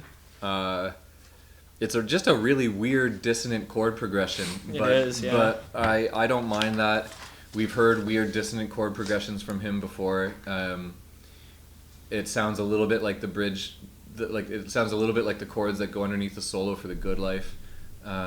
Just in terms of being made up. I think there's at least one tritone in there. I don't mind that part. It's abrupt, but there's I don't know. It doesn't. I don't think I find it as annoying as you do. It to me it just seems like another movement in a song that's already had a few, and that's sort of how I always just felt like it. I was like, okay, he's being a little bratty at the end here, because he makes a few references in the start of in the first part of the song to like teachers say I have to do this, my daddy says I have to do that. So I'm kind of hearing this like sort of childish, bratty response to like the teachers and his daddy, and he's being like, "I'm not going to do it. Go fuck yourself." I gotcha. Yeah, and that sort of fits with the attitude he's had on these other songs, you know, with the Troublemaker and Greatest Man and stuff. Is he's just kind of he's been in his own head for a while, and then he's like, "Oh yeah, and while I'm at it, like fuck you in particular." There's also too the other thing I want to say about this is I think there's something in there that's pretty specific. There's a lyric that is like teachers. Is it the Widener stacks? I think that's the is that a library at Harvard? Yeah. Yeah. It is. Yeah. Sorry, you want me to? I'm good. Okay, sorry. I thought you were searching. I was going to look up Widener stacks to confirm that it was a library at Harvard, but Liam backed me up, so that's all the confirmation. Yeah, I went to that school. All right. So, no pressure, Liam, but you're gonna have to discuss. I thought I knew right now. Okay. I quite okay. This is sort of this is like maybe my Beverly Hills, in that I see Beverly Hills in the Weezer fandom as being the line where people consider that like Weezer went too far and ruined something that could have been great. Mm-hmm. Like once they did Beverly Hills, there was no turning back. I don't feel that way about it, probably because I wasn't there at the time.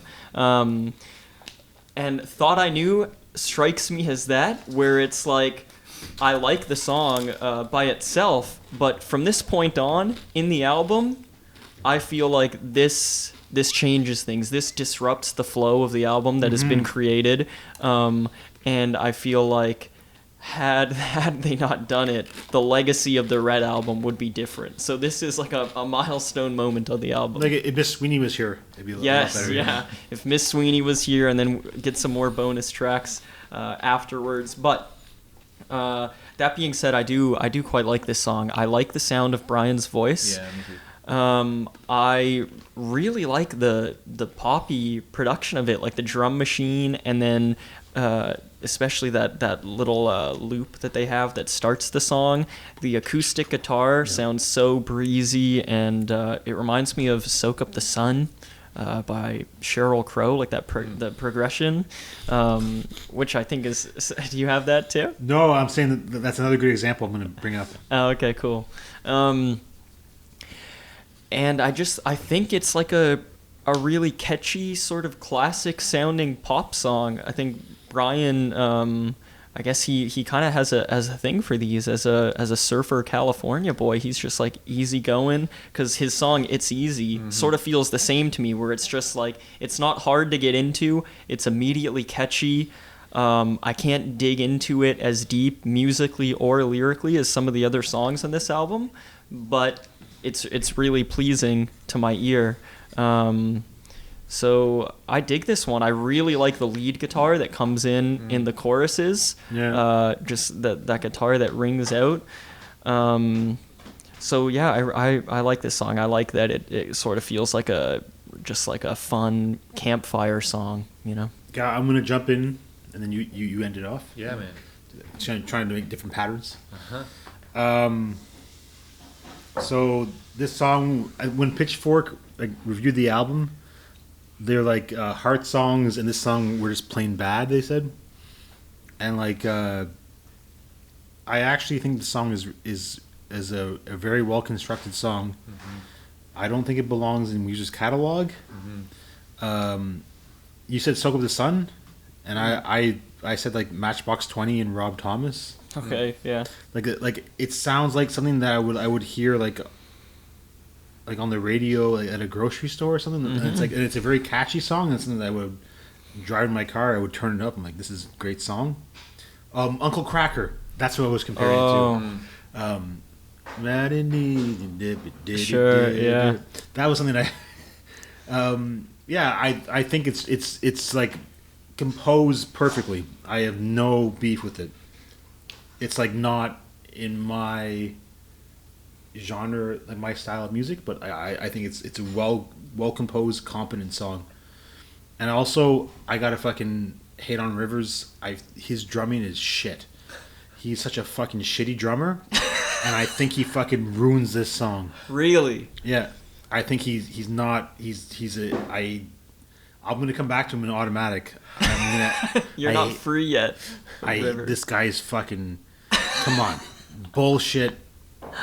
He ruined Brian and Pat's songs. Just gonna say that. Like, I mean, he didn't ruin them, but like, come on, Pat should have played on both those songs. Mm-hmm. He would have been a lot better of a drummer. Anyway, this is why I made the decision to get James to do the drum tracks on the teenage fiction stuff that I did the drums on. Maybe I don't think you're nearly as incompetent as he is. I think you're pretty good. This is Rivers.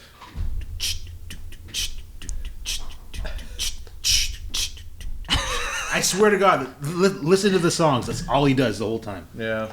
Just saying. No, anyway. So, what are your thoughts? I don't have a ton to add because you guys have said a lot that I agree with. I think this is a good song.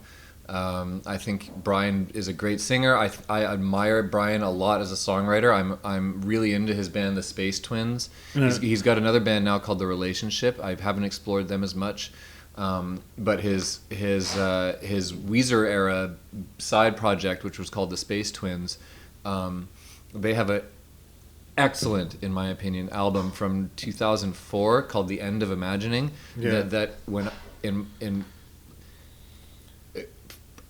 I was in 2004, I would have told you, and I would still hold to this, that The End of Imagining by the Space Twins, it was better than Weezer's previous two albums, meaning Green Album and Maljoy. Oh, cool. Significantly better. Oh, nice. It's kind of like this breezy, kind of like psychedelic, kind of like indie rock, really well produced, really, really hooky. Just an excellent album.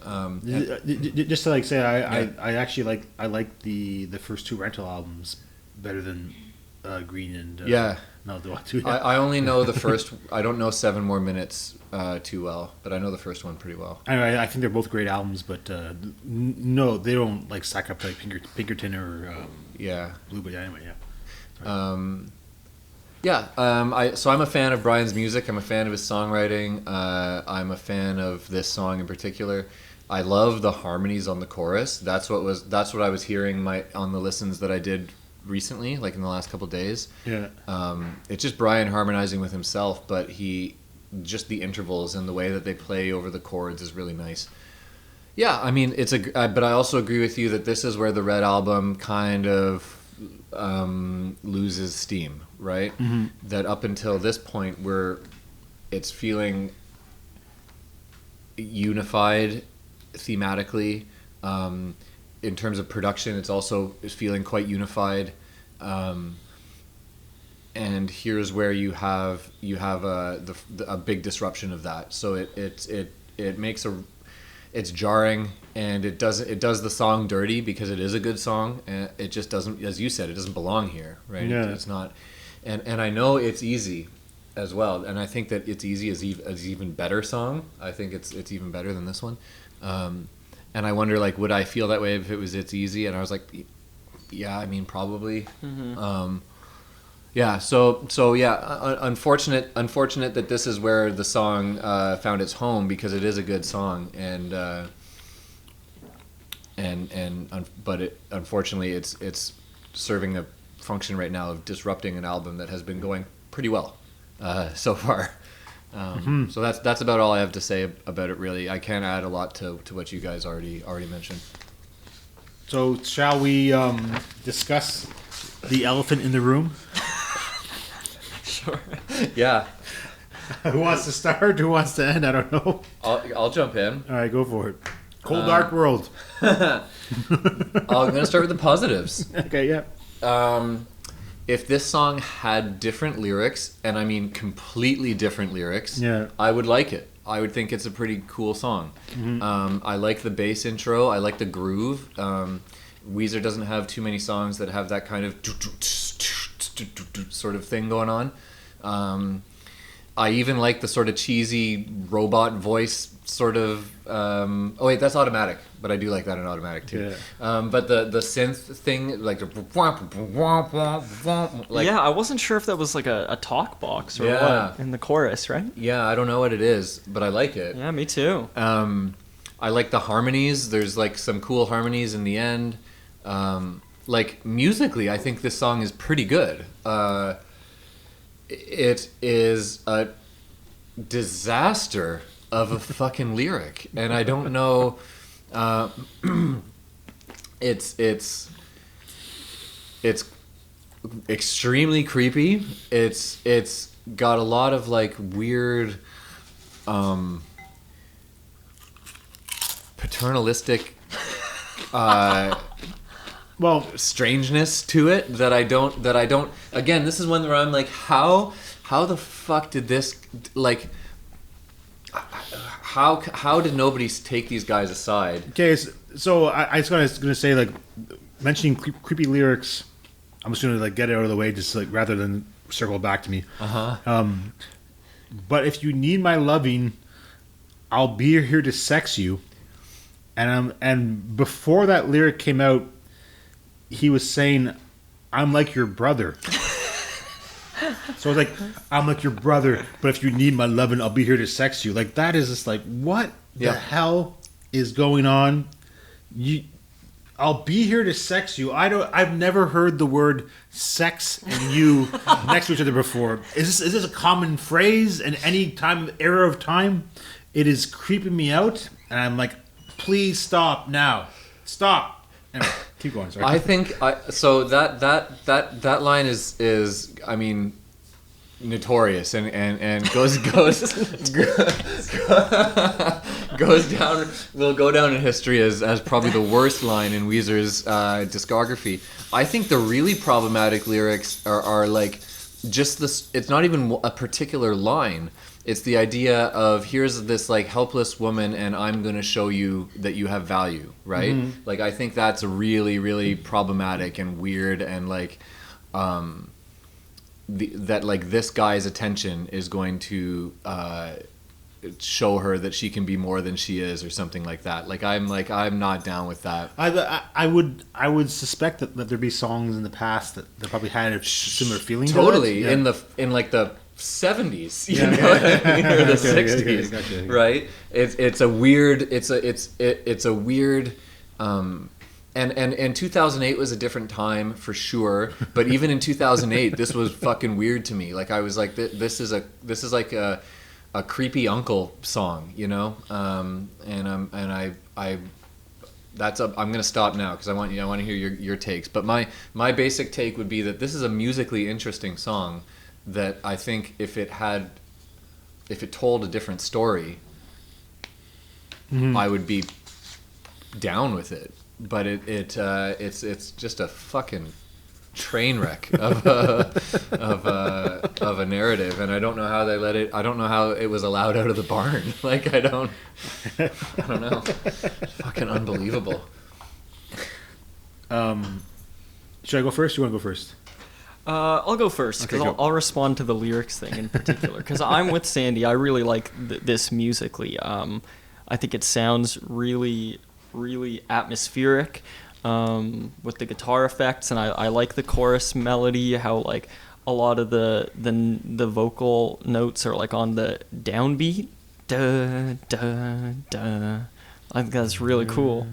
And I love that drum groove. It's unique for them.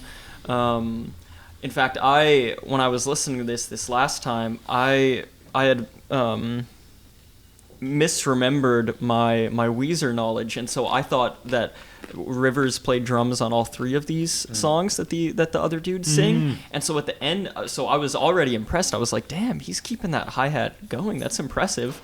And then at the very end of the song, there's this fill, where they hit the cymbals are hit where there should be a snare drum, and I was like, that's a Pat ass fill. He spent a lot of time watching Pat drum, and then I looked it up and it was Pat on the drums, and I was like, that makes sense. I did the exact same thing as you did. I thought Rivers played on all the drums and on those non-Rivers written songs or whatever. Yeah.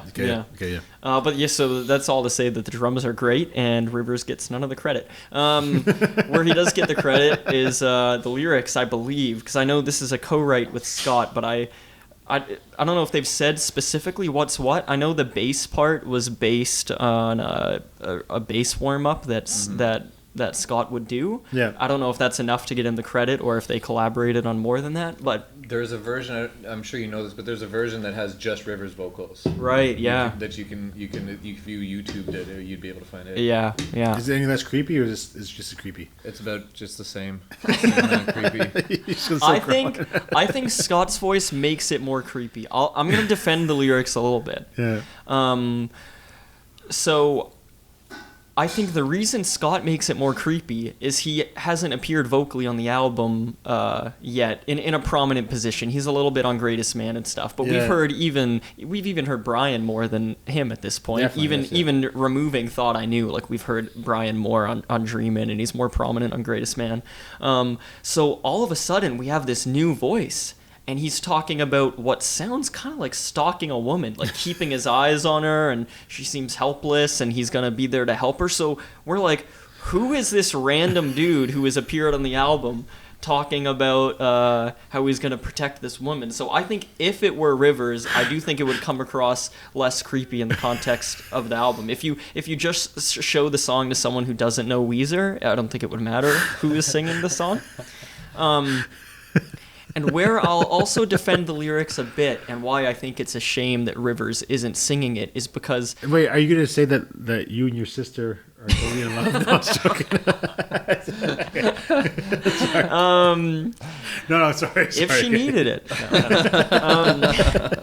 If she needs loving, I'll take one for the team. No, I've now become so comfortable with this idea that Rivers is playing a character on this album with Troublemaker and Greatest Man and everything. So, I've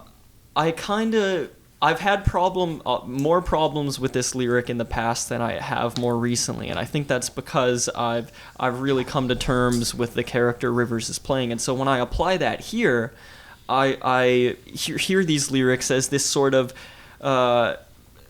pompous dude, self-aware, not in the character who's being portrayed, it's not self-aware, but I think in presenting it, the creators are perhaps being self-aware, like, because the whole verse with the verse that of course culminates in "I'll be here to sex you" starts with, "I know that you're thinking I'm trying to score, but deep in your heart you know that I'm more."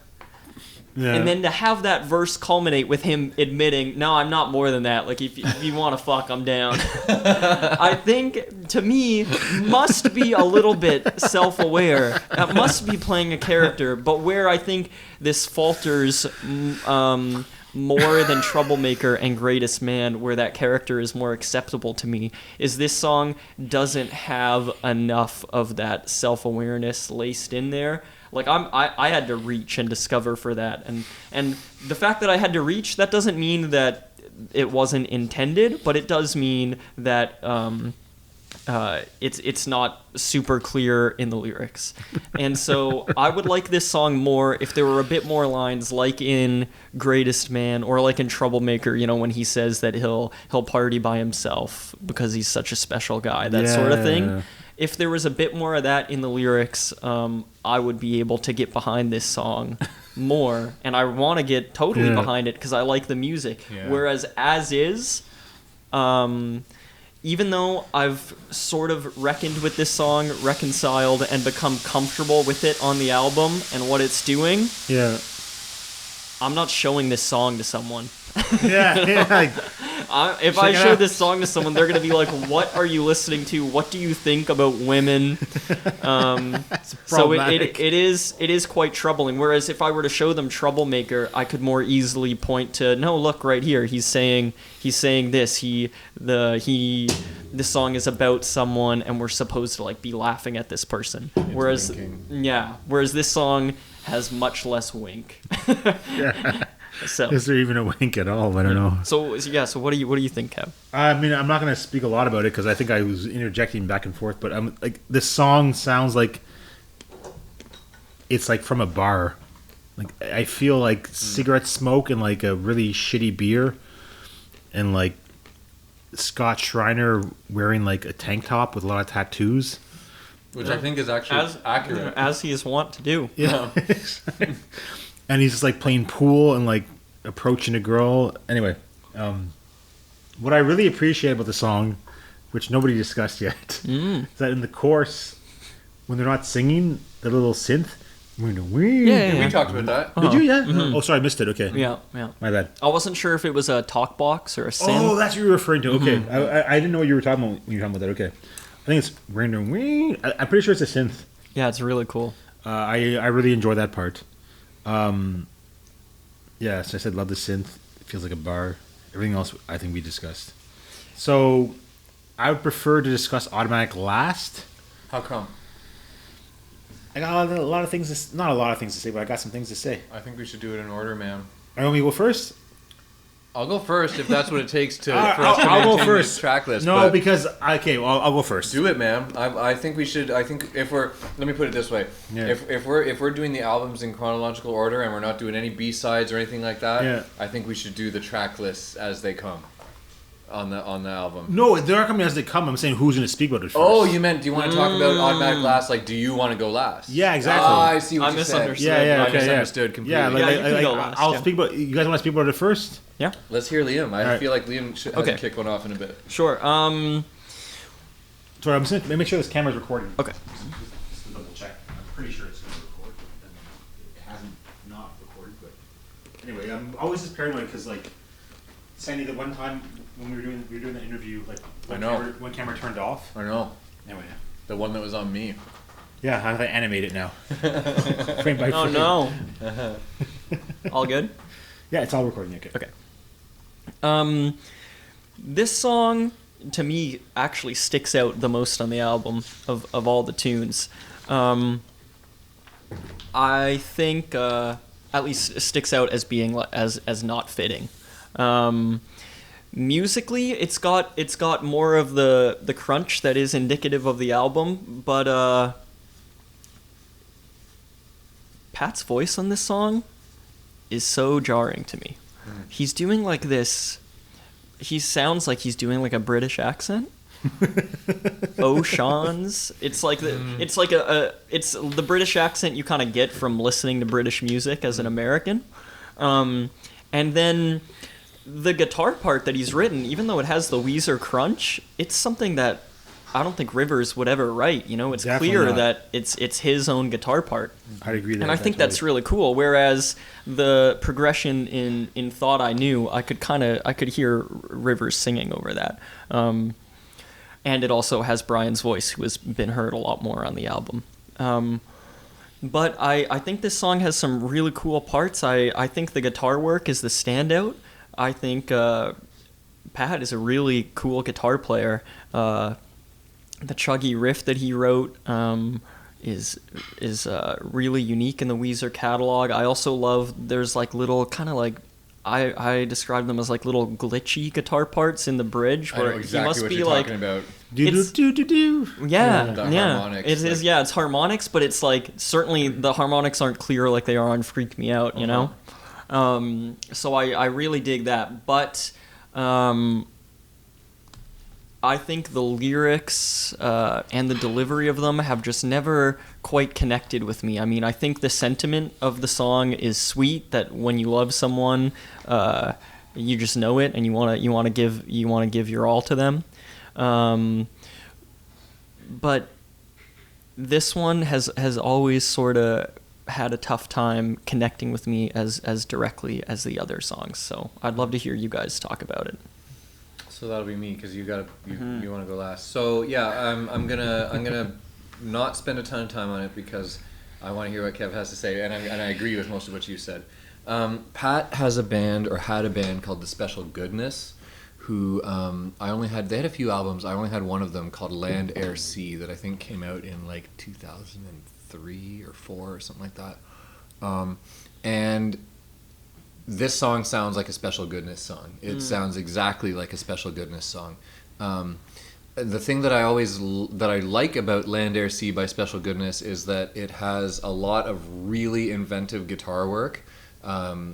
That it has its Pat Wilson definitely has a style of guitar that he's obviously developed and spent some time on.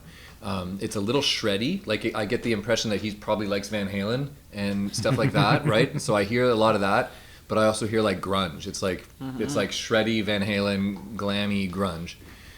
So I always appreciate his guitar work, and I appreciate that on this one. As you said, I think it's the standout.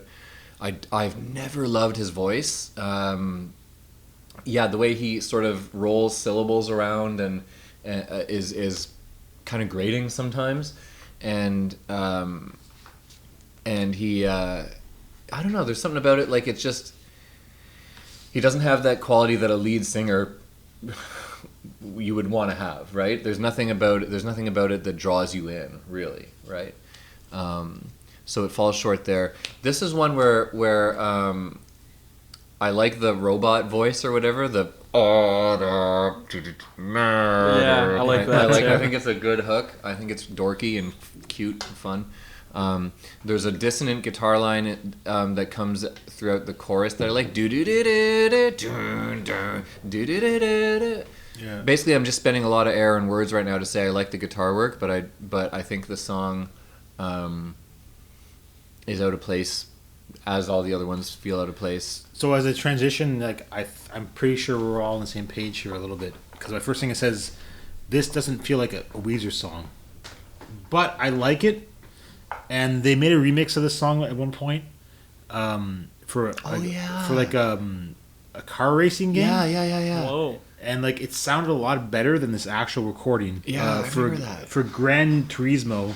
I don't do a lot of racing games myself. But. So it's like the same performances, but they just So I listened to it today, and it's like it's the guitar work, but not the drums, maybe the bass, and it's like they were like Rivers. You nailed it on the drums. So this is something that I actually want to like. The drums in this song are the most uninspired bunch of bullshit I ever heard in my life. Oh my god! And it's a Rivers drumming song, and like honestly, like I gotta hate a little bit on Pat Wilson himself, like in these last two albums. Like I mean, the Red Album, he's been pulling out some nice stuff, but like I thought with Make Believe was like kind of like very bland. Oh yeah, and like if like Make Believe drums were gonna be on this song, it'd be shit. But like if Pinkerton drums were on this song, I think it would like drive it into like a new level. Because when you go like dun dun dun dun dun dun dun dun, instead it goes dun dun dun dun dun dun dun dun dun dun. Like I swear that the whole song is just the whole fucking song is that way. And like I heard that remix, which like it's like, I this song got done dirty. It hurts me. It's not a Weezer song. I think it's very inventive. I've never heard this kind of like feeling before. That the little riffs he writes, they're very unique, and I think he deserved a lot better than this. I can't say he's a great singer. That's all fine and good, but I totally think it's like Rivers like, hey, how about you guys all write your own songs on this album and all play drums? And they're like, yeah, okay. And he's just like, man, Pat would have been like one of my missions in life. Well, shit, but sorry, Jesus Christ, that's real dramatic. My missions in life, something that I thought about was that I would learn how to play this song on the guitar, and I would just re-record it, like I would take out the drums on my own and like make it sound a lot better. Because like, come on, you go dun dun dun dun dun dun dun. Come on, you gotta go dun dun dun dun dun dun dun. Like you gotta like get into the vibe of it, right? Like yeah. So dun dun dun dun dun. I wanna feel it. Like you gotta like rock out to it instead. It's like dun dun. Anyway. Yeah, that's probably a good chunk of why this song has never really connected with me. On Thought I Knew, I think it's a lot more excusable. It's Yeah, not as noticeable because that's such much more of a calm song that could kind of be played with a drum machine. It calls for that kind of drumming, but this song to me, like, it sounds like when I heard that remix, it brought like a new like dimension to it. Anyway, so do you agree that this song doesn't fit on the album? I think it's not a Weezer song, but I think it's a song I never heard before. Like it's like it. Like I thought I knew was like it belongs on like the radio, like some like I don't know, top 100. I'm not sure what to call it, like modern Grocery store core. Exactly. Yeah. But like this song, like I think I think those little no. I never heard those kind of like dissonance. Like I don't know. I can't think of other songs that sound like it. Sure. Yeah. So let me ask you this: if Yeah. Pat played drums on this song. Yeah. And wrote a different drum part, would you want this song on the album more than some of the bonus tracks that were left off? Like, do you like the other parts of the song enough? I think Miss Sweeney should wipe out like for a cold dark world. I thought I knew maybe this song as well. I think it should totally wipe out like at least half these songs. Yes. Okay. Yeah. Pig maybe too as well, but anyway, yeah. So, Have you heard King? Yes, I've heard it.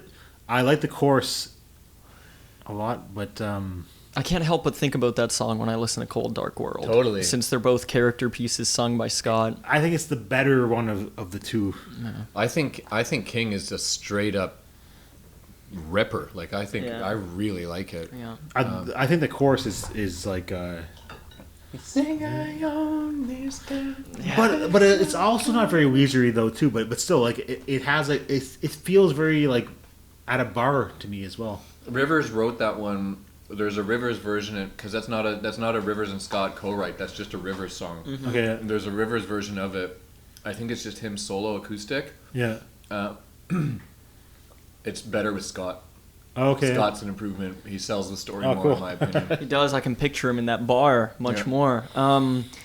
And we'll do a full episode where we talk about these songs in depth. But now that we're past these three songs that are sung by someone else, it really just hammers home to me that imagine if these three songs had been subbed out by some of those bonus tracks. What this album could have been. And I also can't help but think with King, I know Rivers didn't want to put it on the album, and he said, well, to Scott, well, if you sing it, we'll record it, because Scott really liked it. Why? Going back to this idea of how does Rivers like determine what a good song is, what a good Weezer song is? Yeah. What makes Rivers go, we can't put King on the album? It's Cold Dark World time. yeah, that's what I was gonna say before you yeah, okay, gotcha. Yes.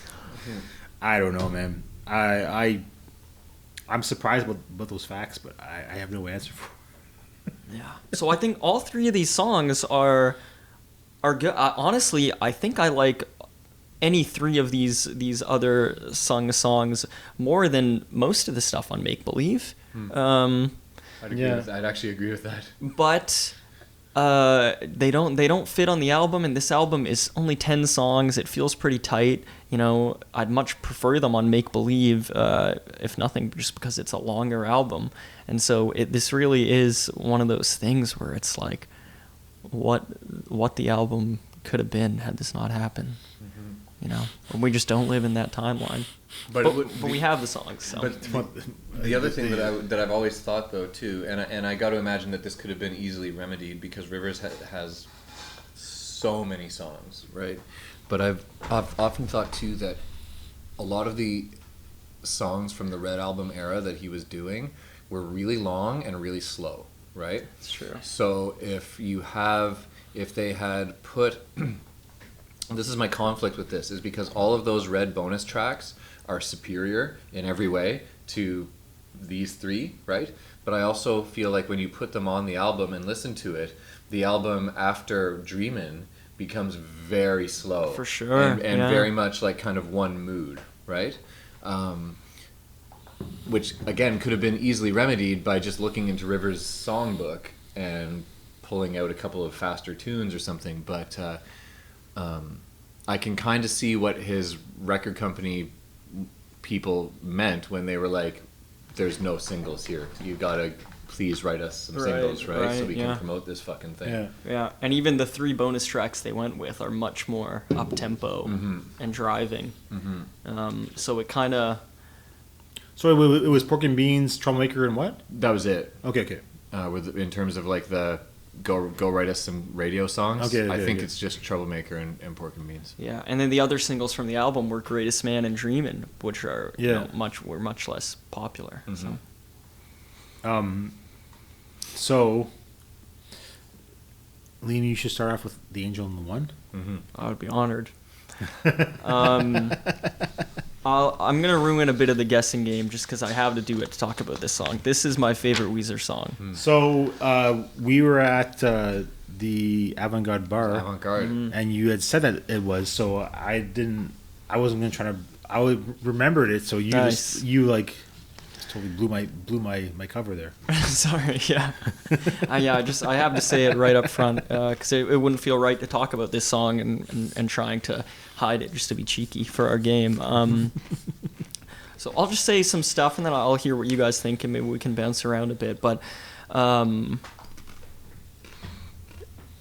even I'll set the lyrics aside for a second. Just musically, the chord progression that repeats throughout this song, to me, is just one of the most beautiful pieces of music I've ever heard. I mean, for whatever reason, just the music that I've listened to, whatever's shaped my musical vocabulary, that progression is like just exactly what I want to hear. Can I ask you, so is the chord progression, does it remain the same the whole way through?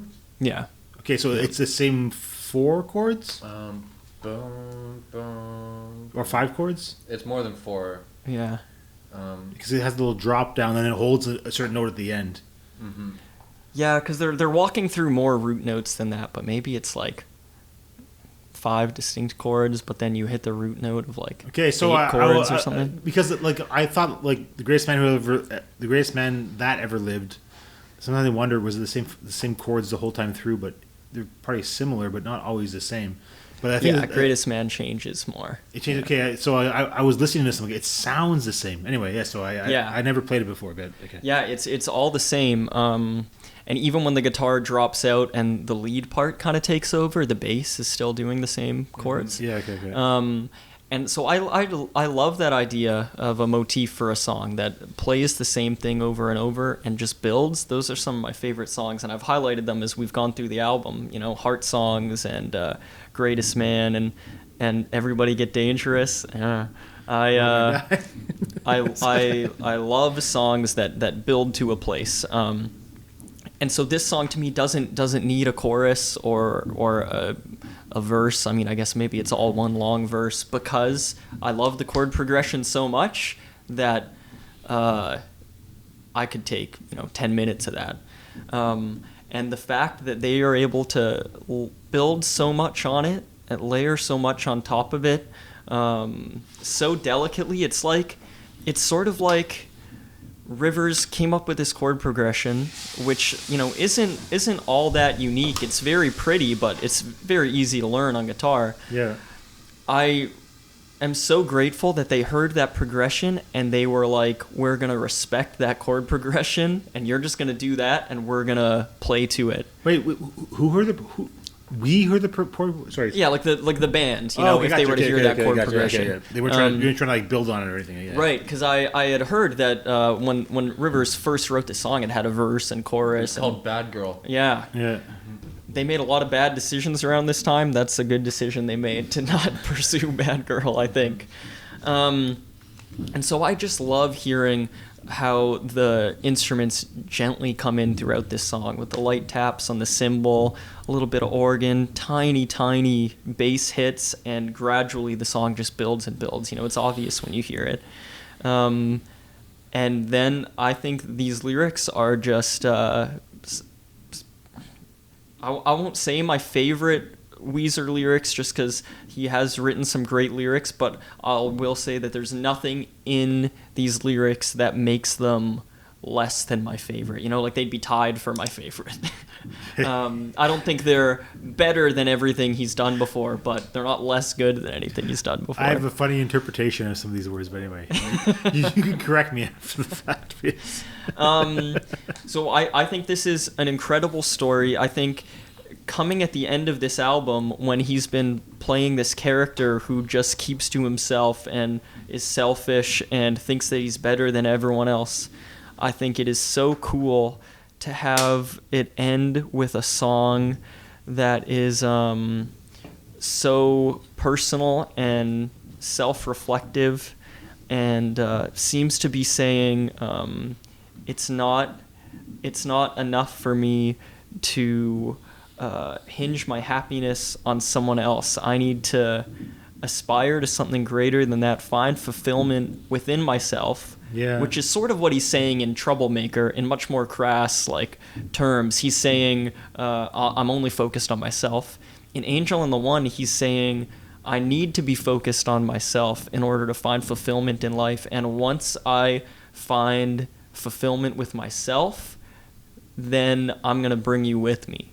I know the lyrics you're talking about. Yeah. And I understand what you're saying. Okay. And I think that's one of the most just beautiful sentiments I can imagine. I think it can be applied to all sorts of things, whether it's moving from one relationship to another, whether it's moving locations. Or also you can't love somebody else until you love yourself, kind of thing. Sure, yeah. Absolutely.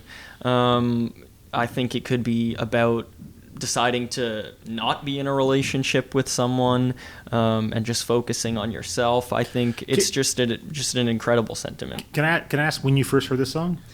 Yeah, it would have been before I heard the album in full. Okay. Maybe 2016 or so. So a few years, or maybe around the time the White Album came out. How did you encounter it? I think I just saw someone on a message board say that The Angel and the One was really good, or that it was different than any other song they've done or something. I saw someone refer to it as being a notable song, and so I looked it up on YouTube.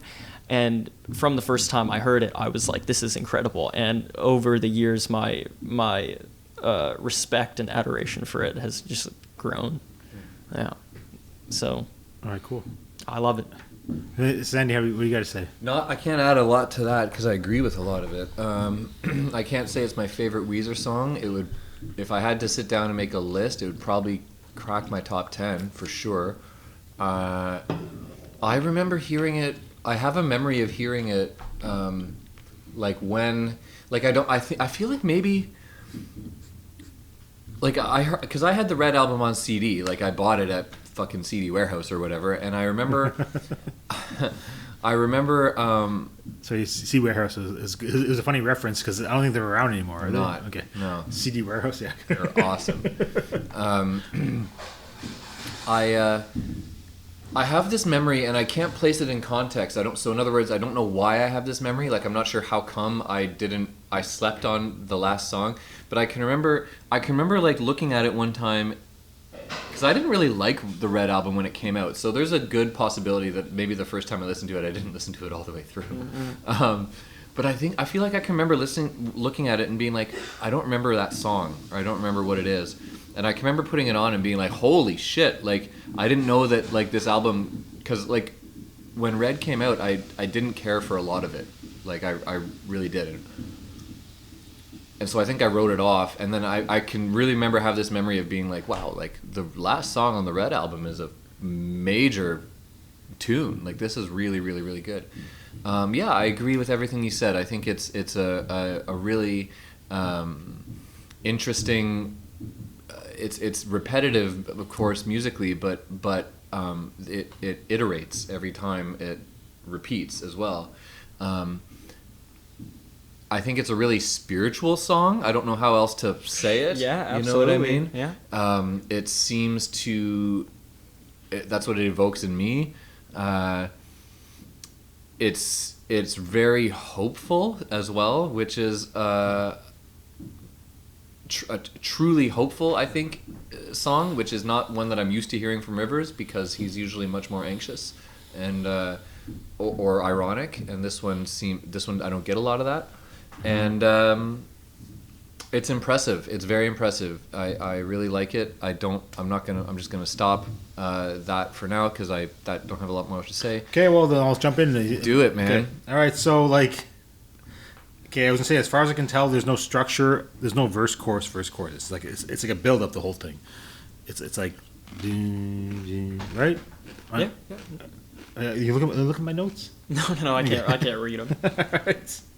Okay, so first of all, I love these chords that get brought up. So I'm not sure how to describe them, but like, you know, if you're doing like an A bass power chord, but then you bring these two fingers down to the G and the B string, it's a little bit. Oh, right. Yeah. I wish they wrote that out to the end. They ride that for a little bit. I'm like, this sounds so beautiful.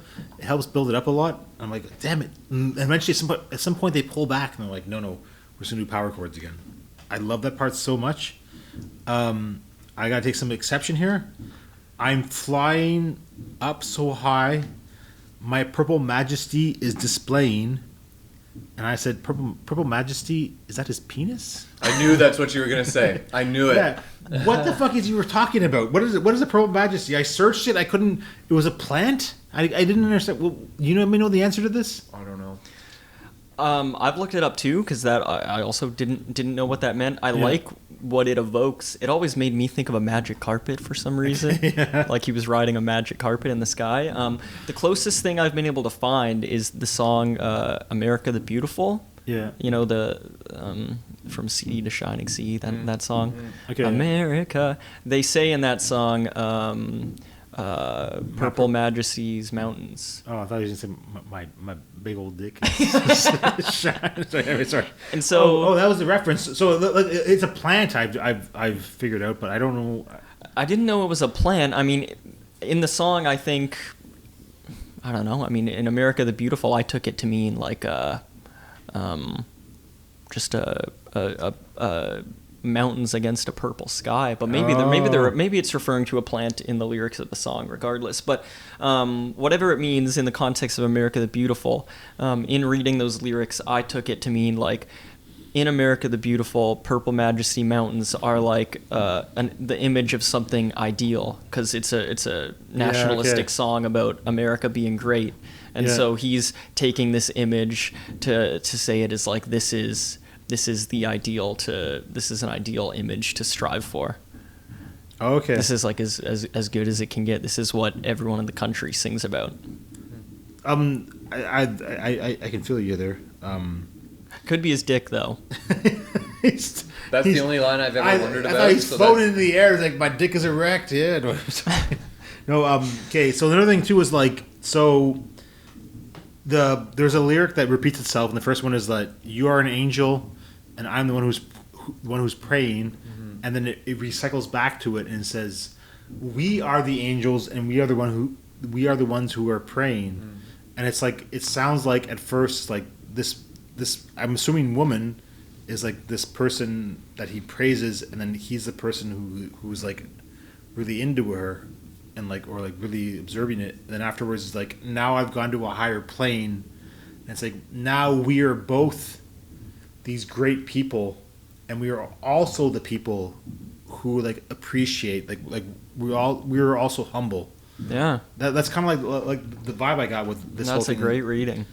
And and like it's kind of like it has a religious tones to it.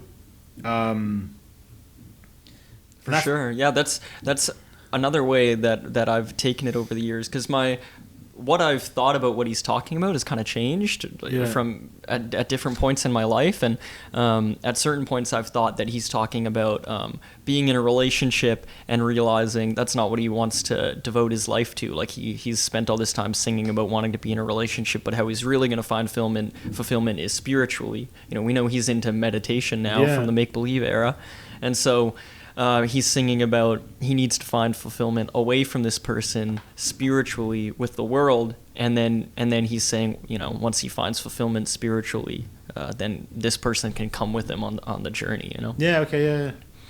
Yeah. Is shalom, is that a Jewish thing? Peace shalom. I think so. Yeah. So It's gonna try to like I really wish I wish there would they went these high chords and they went back to the power chords.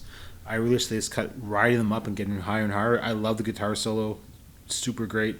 But what do you think about because when the high part goes away, that's when they start banging it out, boom, boom, and they hit the power chords and Pat's hitting the cymbals twice. Yeah. Yeah. And they wouldn't really be able to do that with the high part. But this is me defending Weezer. No. But I'm saying that part sounded great, but they have two guitarists, and also they eventually go back into the beat. I'm like, there's two of you. I mean, that I love like I don't know, like not a power chord, but like the chords that are like on the G and like you have like you're on the A string and you have like your G and B string. Yeah, I love. You play those a lot, right? Like in I totally do that stuff. Yeah, like it's to me it's like oh, and like they were doing it themselves. I'm like, oh, it just like starts building it up a little bit. Anyway, the guitar solo is great. And how it ends, all that feedback. I'm like, I'm not sure what to make of it, but it sounded very beautiful. Yes. I love that too. It's like 2 minutes of just ambient noise. Yeah. And I think that's so cool to have at the end of this song. It sort of makes me think that like they've gone on this journey together. They're praying that in the afterlife, like whatever comes later is gonna be is gonna be good, and they'll be in it together. And then it feels like that long feedback at the end is like.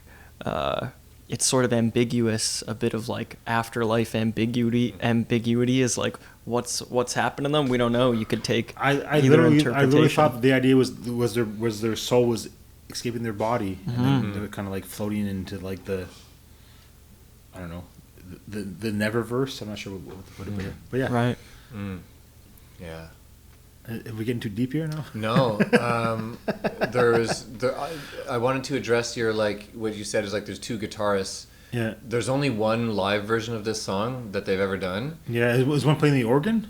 Yeah. Oh, okay. Rivers plays guitar and Brian plays the organ. I say, cut out the organ, get two guitars in there. Just, I'm doing like a Larry David thing. It's like, just get two guitars in there. I'm like, what plays the high notes? Yeah. The organ, you don't need the organ. The Purple Majesty. Wait. The organ. The only organ you need. Wait. I'm flying up so high. My Purple Majesty is displaying. Come on, that sounds like someone's dick. I knew you were gonna say that, and it's because I've always thought the same thing. I was like, that's the only lyric in this that I'm always like, huh. That kind of sounds like a dick lyric. Damn. Has anybody ever said that like on a forum or anything? Because it sounds so much. They must have. If the two of you think it, then absolutely someone has thought it. For some reason, I always went to Magic Carpet, and dicks are never that far from my mind, so it's not past me. But I hadn't thought of it. It just like, it's such a weird like phrase. My Purple Majesty is displaying. Because this whole time, so this has been like what? 2018 to now is like 15 years? 2018? Oh, 2008 to now. Yeah. Oh, sorry, 2008 to now is like 15 years. That's unbelievable. So I never even looked up at the words before. It's very possible that many people heard the song and never even like looked it up. Mm-hmm. Anyway, so shall we do the voting? Let's vote. Yeah. Let's vote.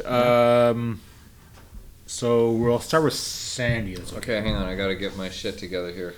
Yeah, I gotta figure out what's going with you. Okay. I'm actually probably gonna fail this one pretty badly. I'm not confident. I'm not confident in everybody's least favorite. This is gonna be really tough.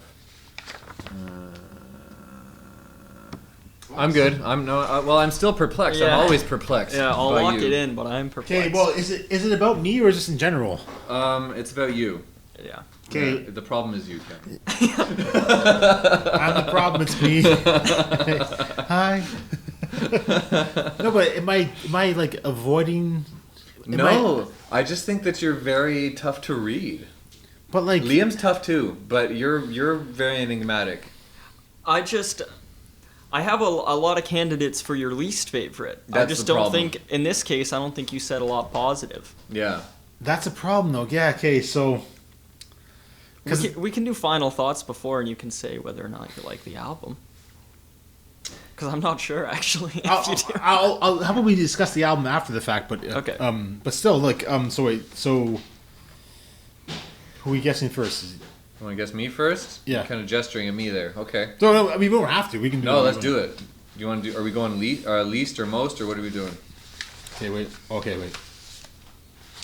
Oh crap!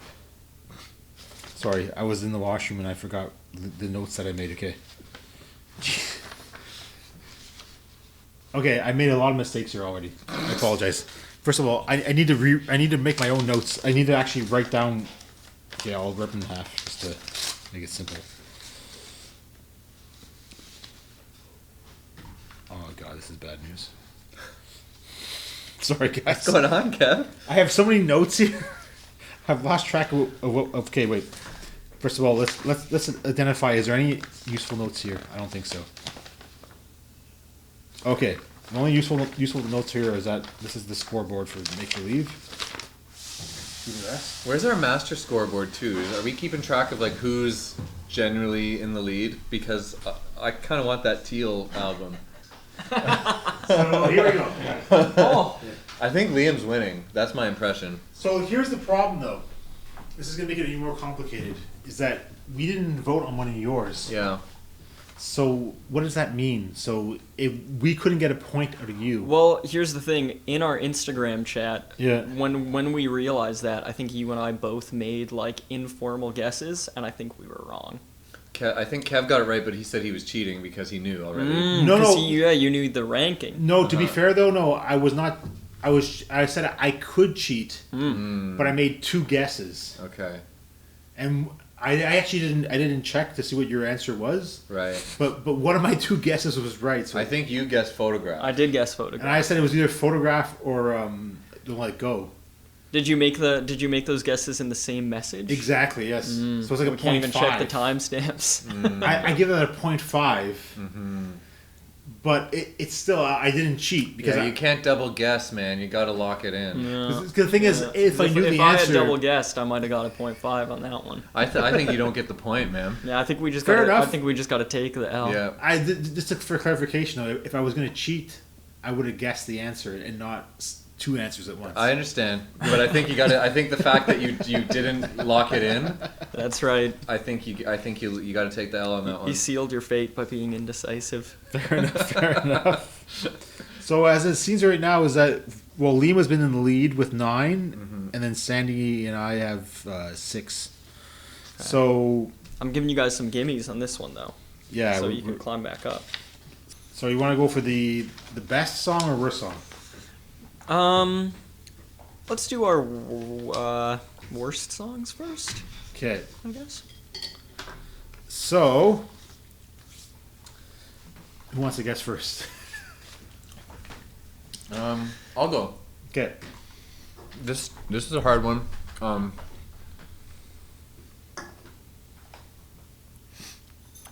I'm tempted with Liam. I'm tempted to not rate it Cold Dark World. That's sort of like the easy go-to, and I kind of have this bias going into this discussion that's going to be everybody's bottom. But you were pretty positive about it, actually, all things considered. I was a sibling sex defender. Sibling sex defender, yeah. In certain circumstances, it's okay. It's like in Arrested Development, like the cousin romance, like Les Cousins Dangereux or whatever. So I don't know. So okay. I feel like you had more, and I'm gonna go out on a limb here because I wanna have some fun with this. I feel like you had more. I feel like the impression I got was that you liked Automatic less than Cold Dark World, and so I'm actually gonna vote Automatic as your least favorite. Okay. And I'm gonna go for Cold Dark World. It's Automatic. Oh my god. It's automatic when you know you hate something. No, I don't hate this song. Make sure but you put the ones from Make Believe on there too. Yeah. So sorry, I'm there's so many different notes. What were they? They're pretty even. Shit. Okay. They're written down on a piece of paper or something. Yeah, we'll figure it out. Okay. Okay. Well, here they are. Right here, actually. Okay. So Kevin got 3. You guys got 2. Sorry, I'm actually in the lead here. So wait. 1, 2, 3, and then 1, 2, 1, 2. So Liam's still in the lead with 11. We're tied right now. Okay. All right. I think that Kev, I think your least favorite song is this is really hard. I just hate everything. It's tough. You obviously don't like heart songs. That was clear from the way you were talking about it. Yeah. But you said something interesting just a moment ago, and I don't know if I'm interpreting it the right way. I'm not trying to screw with you. I promise you. No, but you said something like, I think we all agree on one thing. Oh. And so that makes me think that it's not heart songs because Liam and I were both pro heart songs. Oh. So I think that it's going to be Cold Dark World for you, man. Okay. That's what I think. I respect your decision. Sandy's explanation convinced me. He just read you like a book. But for the sake of fairness, I'm going to guess what I thought it was before I heard Sandy talk. Yeah, it was And it was between heart songs and automatic because heart songs, you just think, I think you thought it was corny and you think the lyrics are awkward.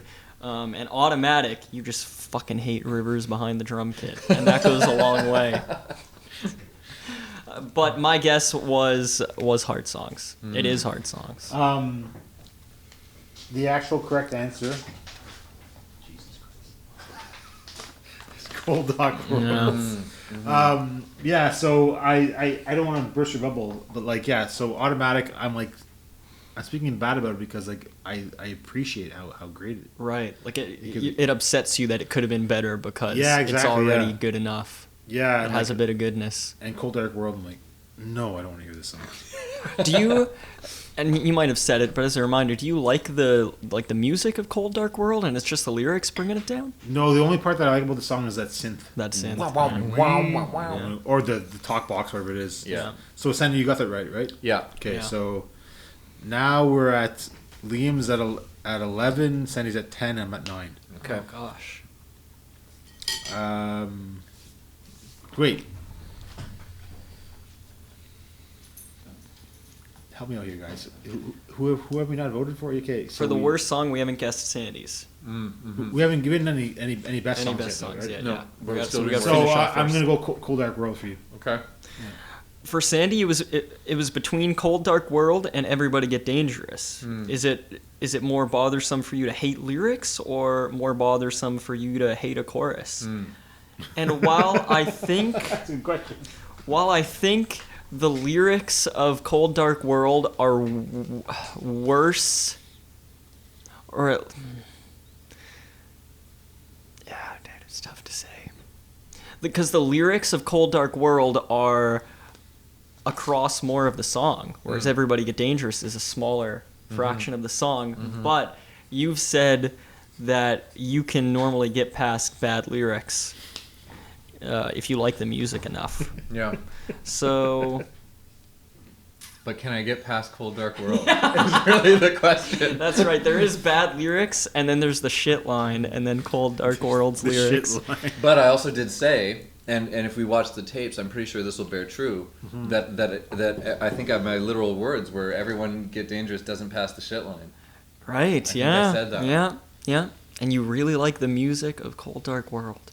Wow. Okay, I will guess that your least favorite is Cold Dark World. I think Everybody Gets Dangerous, the verses and the bridge does enough for you. Okay. What does it say?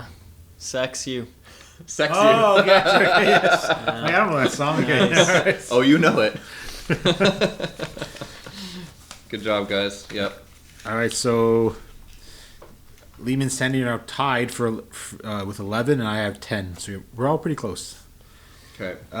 So for the most positive song, let's start with you. I'll guess you first. I'm gonna say "Dreaming." Okay.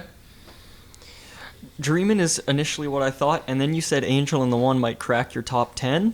I don't know if Dreamin could do that. I think you just didn't say as much about Angel in the One because I just steamrolled it and you were like, cosign. But I think it's Angel in the One. Okay. Yeah. The message board abbreviation. The Angel in the One. Oh, okay, gotcha. Okay, cool. Nice. For sure. But I'll say that listening to Red, if you'd asked me before I listened to it, I would have told you without hesitation, Angel in the One, for sure. I had to think about it after I listened to it because I haven't spent as much time with I've probably spent, other than like the really shitty ones like Hurley and Teal, which doesn't even really count as an album, and Death to False Meadow. I've spent the least amount of time with the Red album, so there was still stuff kind of revealing itself to me. I was amazed at how much I loved Dreamin. I was amazed at how much I loved a lot of this album, actually. So it wasn't. It was like it wasn't a clear Angel in the One this time. It was like I had to think about it a bit, but it was Angel in the One ultimately. There was definitely a lot more fun on this album compared to Make Believe. Absolutely. Agreed. It's a much more fun album in my opinion. Yeah. So wait, you got that one. Yeah, that's a point for so it says Salim has 12 now. Sandy, you have 11. I have 10. Okay. You guys should guess me now because it's a bit more obvious, and then we'll end on Kev. All right. So Angel in the One. It's Angel in the One, I think. Unless you're gonna lie to us now, because that's what you told me before. You know what? After oh no, he's dreaming. Is that what it is? After talking about the lyrics, I kind of gassed myself up, and I was like, "Damn, Liam, that's a good point." Cold Dark World. Get the hell out of town. No, it's Angel in the One. Come on. Okay, so I get a wait. Oh shit. Sorry, I'm trying to get space for myself here. Okay, now, if he had said, "I'm gonna sex you with my purple majesty," then it might have pulled ahead. All right, I'm the final person. Dude, this is tough. This is tough because you didn't say a whole lot positive about a whole lot on this album. Oh man, I think I said a lot of positive things, but man, maybe I'm just a negative person. You gotta watch the tapes, bro. I was an asshole, but I never declared like this is my top tier. I never say anything like that, which is probably like bad news. It's hard because there's so many. Yeah, I don't know. You'll never rewatch the tapes and see me being insincere though. I'm completely honest. Believe that. I'm gonna like this is risky because you're tough to read.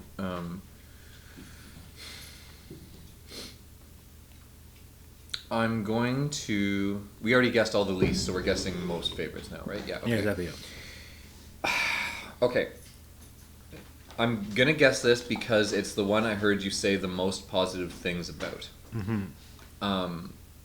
You had positive things to say about Pork and Beans, but it was very measured. Very measured. It was. You had positive things to say about Dreamin', but it was also measured. Yeah. Same with Troublemaker. Everything that you said positive, you said a positive thing about, including the one I'm gonna guess. It was measured, but this was the least measured. This was the most unconditionally positive. In other words, I'm gonna guess Angel in the One for you. Okay. That's what I'm guessing. That's a damn good guess, and I wish and I hope that it's true. I don't even know if it is. I don't know how confident I am. I hope that it's true, but... And it might be a case of, like, you didn't say much positive about Angel in the One because I said stuff, and it's just like, we got to agree with that. But I don't know if Kev actually agreed with it. Mm. So I am going to stick to what it's got to be automatic when I know it, and I think that it is Pork and Beans. This guy likes the singles, and it's a great single. There's nothing wrong with that. I'm gonna guess Pork and Beans. Is the Angel in the One? Damn. I'm so happy, yet sad. Sandy's in the lead. Get out of here.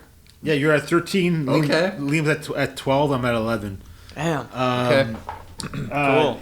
Not that anybody should remember this, but when we were avant-garde, we were discussing your favorite songs, and I think you said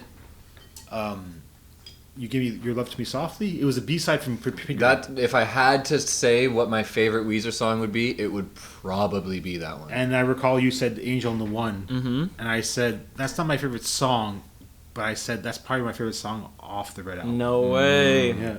But yeah, you shouldn't remember The that. signs were all right there. It was a long time ago. But yeah. Yeah, I don't know. Cool. I think it's the most legit one of the bunch. Absolutely agree. Despite the, which I just soon learned was the Purple Majesty. Purple Majesty. And I was also thinking about you saying you wished that guitar part stretched on. Yeah. But I wasn't thinking about the fact that you love that the guitar part is there at all. Yeah, exactly. You know? Yeah, that's how I was like, man, It's really a positive.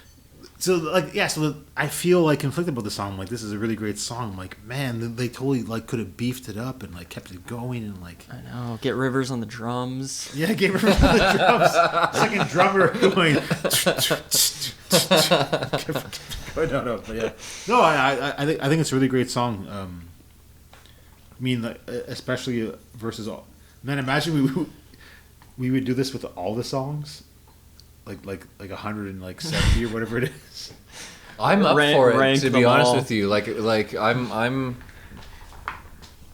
You guys have no idea how long I've been training for this fucking podcast. Well, I mean, the fact that Liam, you've declared that Angel in the One is your favorite, we have to like eliminate that from the list. Mm. But still, yeah. So we want to do rankings, or do we want to do sort of general impressions of the Red Album? How about we do rankings and then we'll do general impressions? All right. Just to get out of the way, I'll go first. Yeah, man. Yeah, dude, I want to know your rankings. I'm fucking. You're such a mystery. I am totally not trying to be a mystery. I like so. I want to know if our viewers find you as mysterious as I do. I wonder. Mm-hmm. We'll ask. I ran into Wooly at Targ. He said he was watching it. So Who at Targ was watching it? Wooly from Guest Room Status. Oh, Wooly. Okay, so yeah. this is Willie. No. Okay. He said he watched I think he said he watched the Blue Album one. Wow. Interesting. I'm gonna start asking people who've told me that they watch it if they find Kevin as inscrutable as I do. I don't know if it. They see You should it. be proud of this, man. It gives you a serious edge in the games. I'm totally like, I don't know if they're going to pick up on that subtle detail, but like even still, you think I'm like being like actually like mysterious? No, I think whatever it is, I think you come by it naturally. I think it's quite sincere. Is it possible that like by being like the quote unquote host, that maybe I'm like obligated to be more neutral? Is that possible? I don't know. Or is it Maybe you feel obligated. Or I was don't know. Only you can say. Or maybe I'm just more neutral of a person, just like I don't want to like. I think I said some pretty bad things to be from these songs. Anyway, okay. So number 1 is Angel in the One. Number 2 is Greatest Man That Ever Lived. Wow. I wasn't even close. Number 3 is Pork and Beans. That's pretty close. Yeah. Okay. Number 4, Automatic. Wow. I gotta Dang, give Rivers Automatic. really fucked it up. Had that song had better drums, would it be higher? That's the thing. I'm so interested in what it could have been. I don't know. Interesting.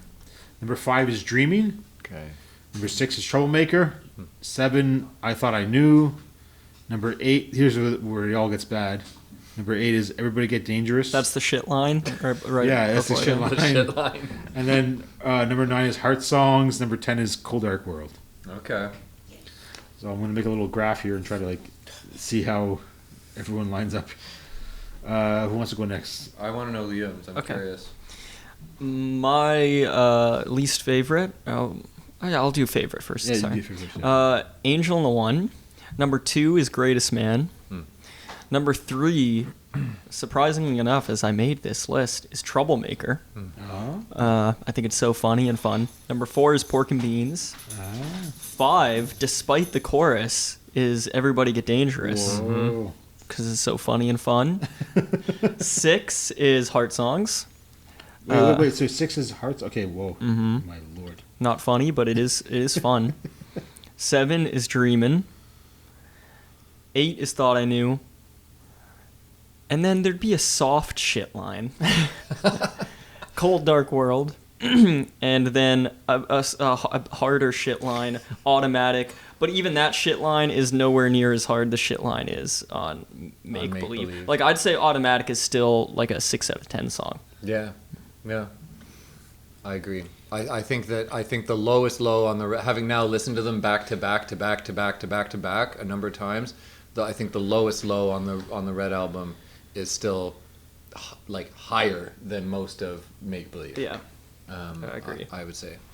Man, but yeah, so Automatic was like, you had it at 10, you said, right? It's my least favorite. Yeah, it's crazy, yeah. Yeah. No, I shouldn't say it's crazy. I respect your decision. Okay. So for me, I got number 1 is Angel. Number 2 is Pork and Beans. Number 3 is Dreamin. Number 4 is Heart Songs. Troublemaker I got in at 5. Greatest Man at 6. Everybody Get Dangerous at 7. Thought I Knew coming in at 8. Automatic in at 9. And Cold Dark World in at 10. So Dreaming was 3? Dreamin' is 3 in my books. Okay, so Automatic 9. Automatic is 9, yeah. Where did Troublemaker come in? I got Troublemaker in at 5. Okay. And then Cold Dark World? 10. Okay, alright. So besides you, Kev, we both have the 3 other singer songs as our bottom 3, whereas Automatic pulled up nice and high. You got in the top. That cracked your top. You're a Pat Wilson your top guy. 5. That was kind of weird just because... Did you know that going into this, that you like that song? Well, no, I mean, I always thought it was like a song that deserved better than what it got.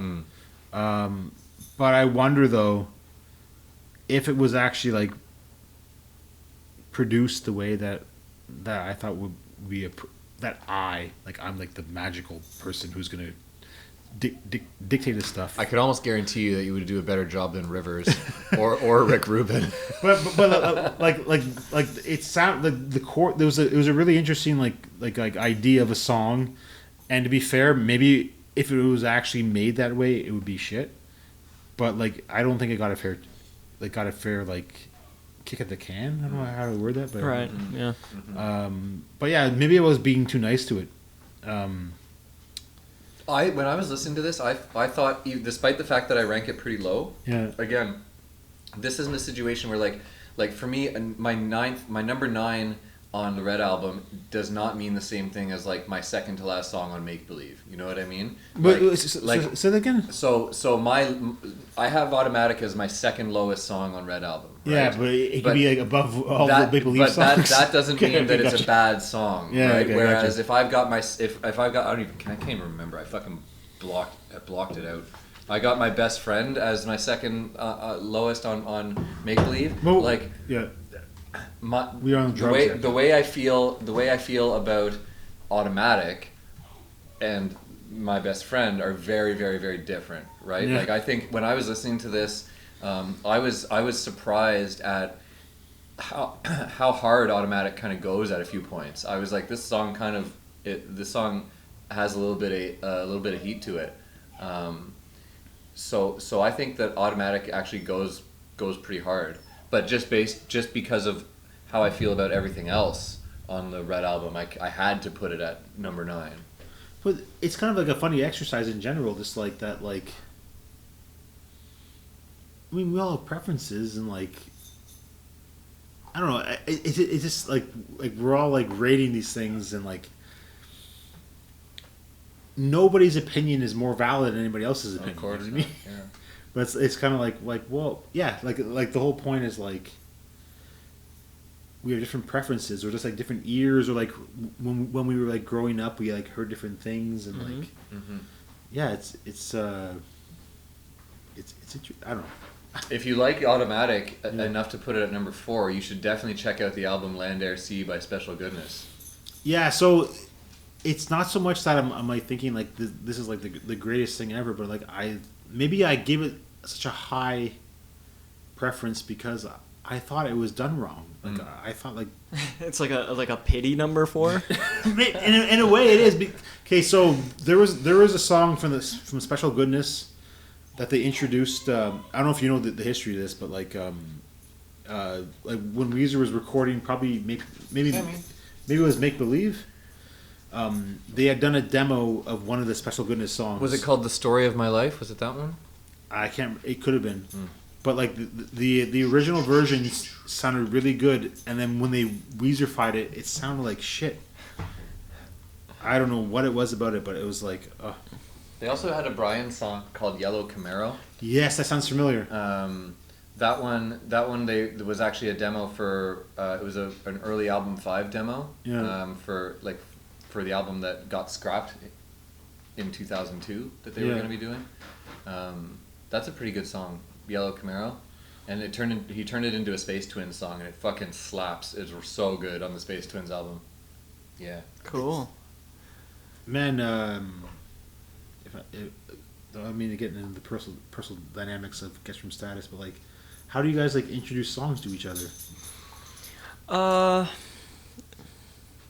It doesn't happen all that often. Like we have a fair amount of shared knowledge already, and what does that mean? You have so like before we joined the band, we already have like bands in common that like we know songs of in common. You know.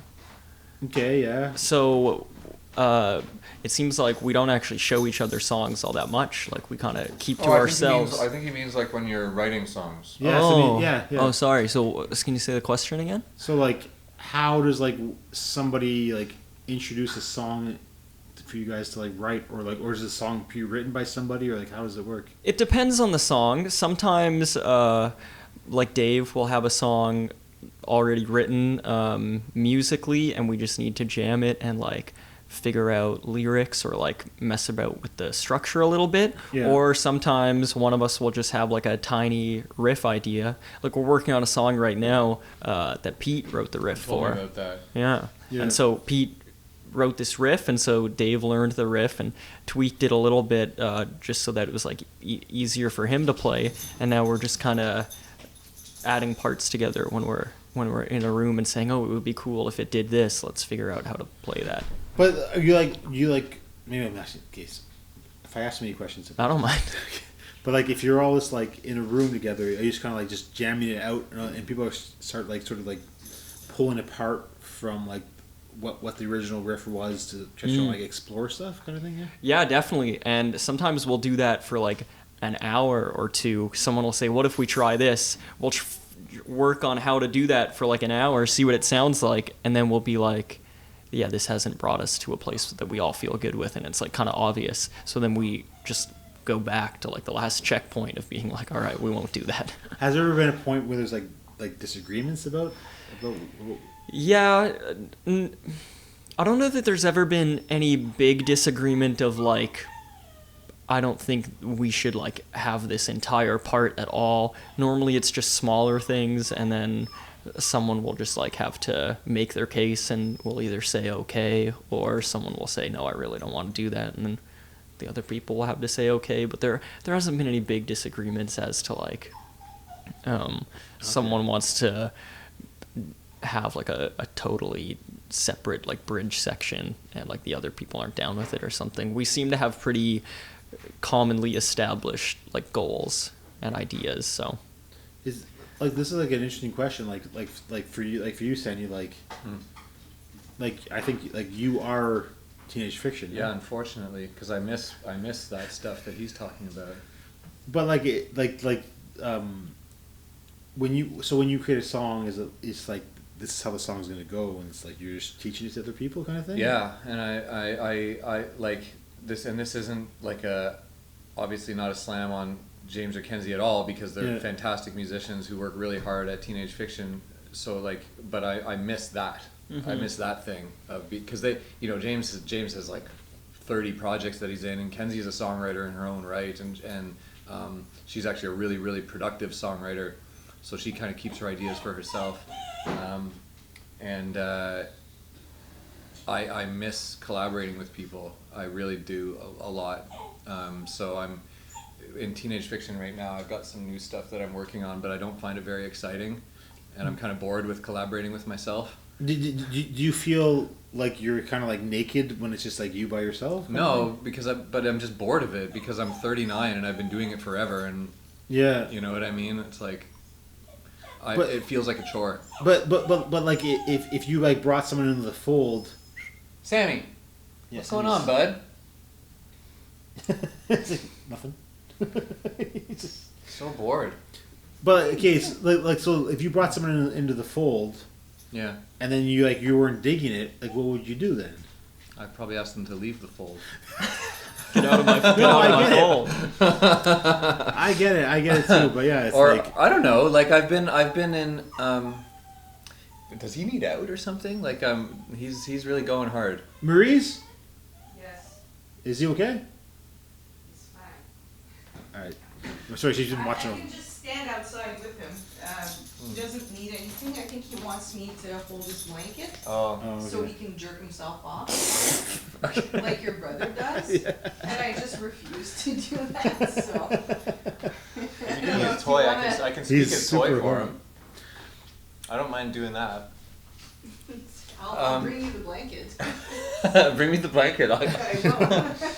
No, I was just like kind of curious that like when you bring someone else into the fold, you also like risk the idea that like you saying like I don't like that, right? Yeah, but I've had those situations before, and I've usually just communicated that whatever this person's doing isn't exactly what I had in mind, and can we meet in the middle somewhere? And what happens then? Enjoy. We usually meet in the middle. But I don't know because it's been so long since I did that. Yeah. As I said, I'm finding it like I'm getting tired of just sort of being the guy.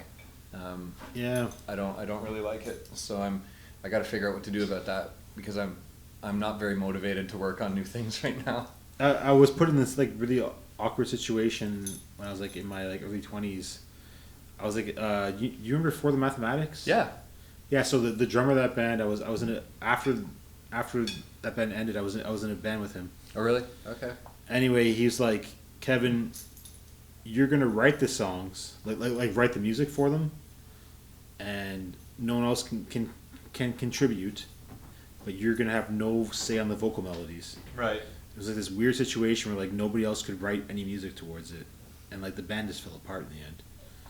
But it's like, I don't know, it's like this weird like how do you collaborate with people and like how do you know what I mean, have you ever like thought of an idea that nobody else liked but you liked, or vice versa, where like everyone else liked the idea and you didn't like it? Not vice versa. I think I've shown ideas before, and it's never as outwardly as like we don't like that, but Yeah. it's like a song will be like played around with for a while, and then it'll just kind of like lose steam, and like we won't go back to it. It's kind of like it's not everyone, no one's getting excited about it, so it's like not. Yeah. And even that stuff, you know, I don't take it personally, especially because like those ideas like don't have to go anywhere. Like either I can use them for myself, or I could try again later. Like if we're working on a song and it's like, oh, this idea that I showed you guys 2 years ago that you probably don't remember, maybe we can put it in at this part or something. Okay. What is it like in Stobie? I think in general, I think it's rolled more like musically. I've been writing most of the stuff, but vocal melody and like lyrics, like Marie's is kind of like coming more and more.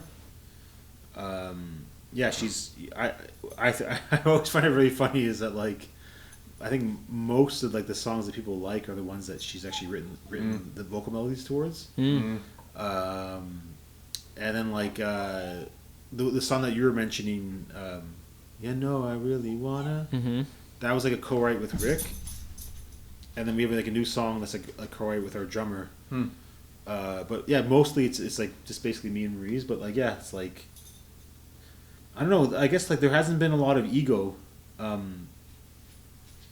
where like I don't know. It's kind of a bad position to be in, I guess. But it's like Maurice this is her first time doing music.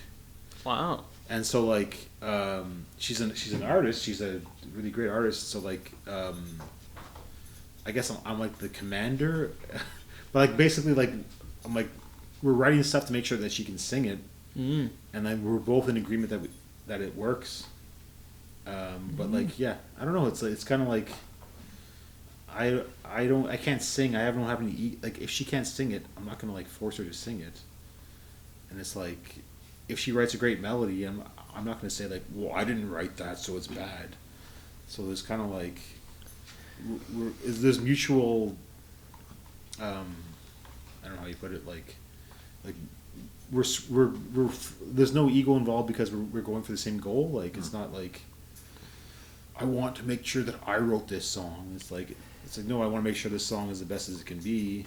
I want to make sure you can sing it. I want to make sure I can play it, kind of thing. Yeah. Probably the most fun band I've ever been in. Not the best band I've ever been in. The funnest one.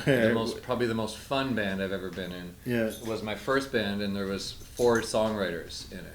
Okay, and so I always dreamed as like when I was younger, I always wanted to be like the Beatles, where everyone just wrote songs. That's basically what we were doing. Yeah, we were. Oh no! Oh, I didn't notice the hump. Sorry. He's humping it. Yeah. I thought he was just standing up. No, he was resolving some stuff. Yeah. But basically, it was basically just like if you wrote a song and you thought it was good enough to bring to the band, you would bring it to the band. And then our job is to make it sound as good as we can and to sort of help you realize it. But you would make all the creative decisions. Yeah. Like if I'm doing something you don't like, you tell me that you don't like it, and I'll come up with something else, and then you tell me if that's good, right? You are kind of the executive because it's your song. And I agree in a certain. I do agree with that philosophy of it. And then if I'm bringing a song, it's the same deal. If I've decided that it's a good enough song for me to bring and show you, and like everybody else, then you're trusting that that's what I want to do, right? That I want to play this song. And so we just sort of had this, and we didn't talk about this and agree on this. This is just sort of how we did it. It was like, if my buddy's bringing a song, I'm not going to question his judgment on bringing that song. I'm going to do my best to make sure that the song is good and that it sounds the way he wants it to sound. I've had like situations in the past where there were 4 chords in a song, and I brought it to a bass player, and he's like, "We need to change 2 of the chords." And I'm like, "Well, now we're writing a new song." I'm like, it's kind of a weird feeling. It's like I'll do stuff like that. Like so, for example, in Kestrel Blue, right? Like when Michael has a new song, he'll sometimes ask me what I think about it, and I'll be like, "Do you want like feedback? Or do you want me to be like just sort of tell you the things that I think are really cool about this? Like, are you looking for like suggestions, or do you want me to be sort of like just kind of like supportive here, right?" Okay. He's a great songwriter, so my feedback is usually pretty limited. But for example, he had one the other day that was a new one, he was like, "No, I want feedback. Like, please give me feedback." And I was like, "Well, my only real feedback is that I don't really know what part of this is the chorus and what part is the verse, right?" And I was like, if that's intentional, or if that's what you want, then no problem. Wait, what was blurring the lines? Was the chord progression or what? There just wasn't. I didn't feel like there was a ton of differentiation, like melodically. Like the verses were in the same place in his voice. Like he didn't go up to a higher part for the chorus or anything. Yeah. Like they sort of just seemed pretty similar. Yeah. Okay. Right. And he was like, "No, that's actually totally intentional. That's what I want. I don't want there to be like an obvious like here's the chorus kind of thing, right?" Yeah. Okay. And I was like, "Okay, cool. Then that's that, right?" So usually if somebody's asking me an opinion, I'll ask them like, "What do you want? Do you want me to give you feedback? Because I'm a songwriter and I've been doing it a long time and I have opinions, right? So like, do you want me to give you feedback, or do you want me to sort of just kind of hone in on the things I really like and be sort of reinforcing and supportive, right?" Mm-hmm. Yeah, I mean, it's hard, I guess. Like, don't know if you play in a band and you're like someone's making a song like I don't really like that, but like you just suck it up. I don't know. Well, as I said, I've only been in one band where there was multiple songwriters, and the way that we just kind of figured it out, the way that we existed. So you said it was a good experience. Yeah, it was really fun. It wasn't the best band I was ever in. That's probably Teenage Fiction. Yeah. But it was the most fun band I was ever in. What was so fun about it, I guess? Just that it was like a songwriters collective. It was like 4 songwriters who are just helping each other make their songs as good as possible. Do you think that you improved on songs or someone improved on your songs? I was the worst songwriter in the band, so I think they all helped my middling efforts sound somewhat okay. Okay. Yeah, I believe that I'm, out of the 4 of us, I'm head and shoulders the best songwriter, but it's because I kept working at it. Oh, because they gave up. Yeah, but right out of the gate, I was the worst one for sure. That's really cool. Yeah. Oh man. We went on a bit of a rip there. We went on a bit of a tangent, probably like a half-hour tangent about songwriting there. Oh yeah, I know. I mean, at this point I was. So was there a way to After dark? We were gonna do final thoughts on Red Album. We never did that. We did the rankings, right, cool. And then we never did the Sorry. sort of final. I'll do a bit of a wave to make sure that we get it, but this is a real thing. So yeah, I mean, Liam, you want to go first? Yeah, I love this album. Even the 3 songs that I feel are kind of weighing the album down, or at least distracting from what I think would be an incredible album, and those are the tracks 7 to 9. I still like those tracks quite a bit. I mean, Automatic, my least favorite song, would be like a 6 out of 10, and then going to my all-time favorite Weezer song, and then in between it's just like 7 to 9 out of 10 songs. I love it. I think that this is a really fun, it feels like a passionate album. It feels like a band that's willing to try different things, not just in terms of letting other band members in, because I don't think they needed to do that in order to try different things. I think the songwriting that Rivers was doing and the way the band was executing it was different than anything they had done before. I think it's a really cool perspective in the lyrics and in the songwriting, and I think it's a really easy listen. So I would put this album above Make Believe. I'd put it above Green. It would be right there, tied with Maladroit, I think, as like a top 3, top 4 sort of album. Wow. And that we've talked about so far. Yeah, it's kind of. So you would go like, if I'm remembering, I'm maybe we haven't talked about this, but I'm just kind of guessing you'd put Pinkerton above Blue. I would, yeah. Yeah, so you would go like Pinkerton, Blue, and then have Maladroit and Red in sort of a little bit of a tie. Yeah. And then you'd be hitting Green and then Make Believe. Yeah. Yeah. I think I might be pretty close to what you're thinking here, but I'm drawing a little graph here. Okay, so. Oh no, wait. That goes all the way. Wait. Blue, pink, green. Right, Maladroit. And then we go down to. Make Believe. And then Red. I'm a little bit different than though. Okay. That's where your Red is? So I think you got to show that to the camera. Okay, so that looks like a band who's getting much worse as they go. So if I were in business and I saw that my team was doing that, I would be worried. So we got Blue, then rises to Green.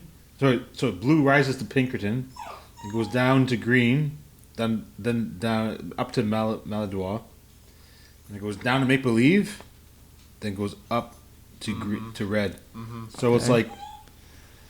it's like the trend is down. It's trending downwards, but it's like this is not the whole career, but yeah, Ratitude was going to go down here, and then I think Hurley's. So we haven't hit rock bottom yet. I think Hurley's going to climb up a lot higher, and then like when we get into Everything Will Be All Right and White, it'll go a lot higher. But yeah, that was the trend that I saw. My impression of this album has risen considerably in the last week. I would have ranked this bottom. I would have put this probably bottom 3 Weezer. Wow. Okay. Yeah. I definitely would have put Make Believe above it. And I can't say that anymore. So there's been a big switch for me in that regard. I think this is a really fun, and I think honestly we're shitting on Make Believe a lot, but it deserves it. I think that I thought you were going to throw it a bone there. No.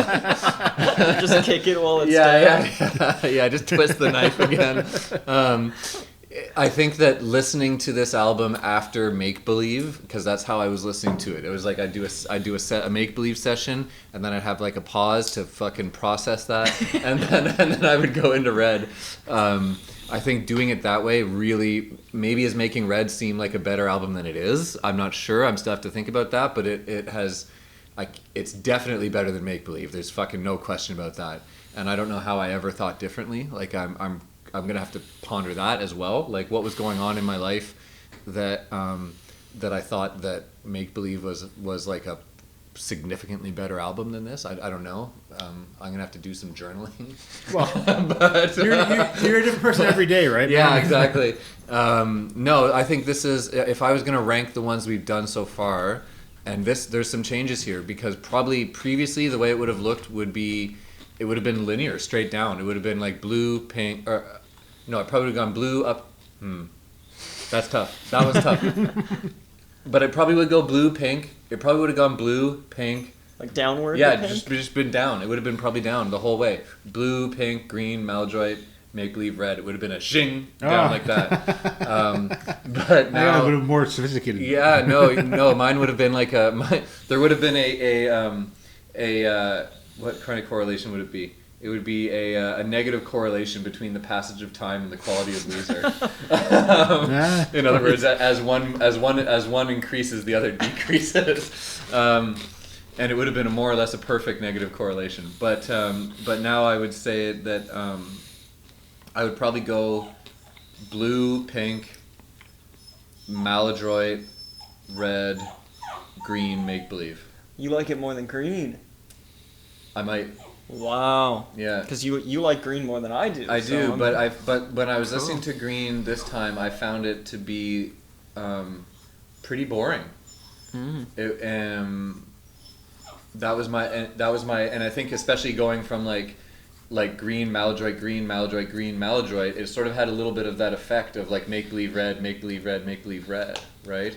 Where like Maladroit is like crackling with excitement, and maybe the songs aren't as sophisticated from a pop point of view, which they aren't, but the excitement and the production makes up for that, right? And I think what I'm kind of noticing as I kind of go through this is that I seem to prefer albums now that I'm a little older, maybe, or something, where it just sounds like Weezer's having fun, and it sounds like they're excited about what they're doing, and I'm down with that, right? Yeah, nice. Do you know if you like Maladroit more than Red? I definitely like Maladroit more than Red. Okay. I think so. Cool. Yeah, I'd put it up there. Yeah, I'd have to think about that one. We can do a final album ranking once we're all done, and by then I'll have decided. Well, what was your ranking of the albums? This is like, informal. Don't nail this. Don't nail me to this, but This graph is going to be on your grave. Yeah. I would probably go blue, pink, Maladroit, Red, Green, Make Believe. Shit line, Make Believe. Yeah. Yeah, so like, we're not too far off, but I would flip pink and blue, and then I would keep Maladroit at third, and then I'd flip green and red, and keep Make Believe at last. So it's not too crazy. Yeah. So you like green more than red? Yes. Yes, I do. What about you? No, I would go pink is my favorite, and then blue. Right now, I'll say red next. Oh. That's what I'm feeling in this moment, and then Maladroit, and then green, and then Make Believe. Yeah. So we're all in agreement that Make Believe is the worst. Is the bottom of the barrel at this moment. Which is honestly surprising to me. When we went in, I would have said I liked Green less than it as well.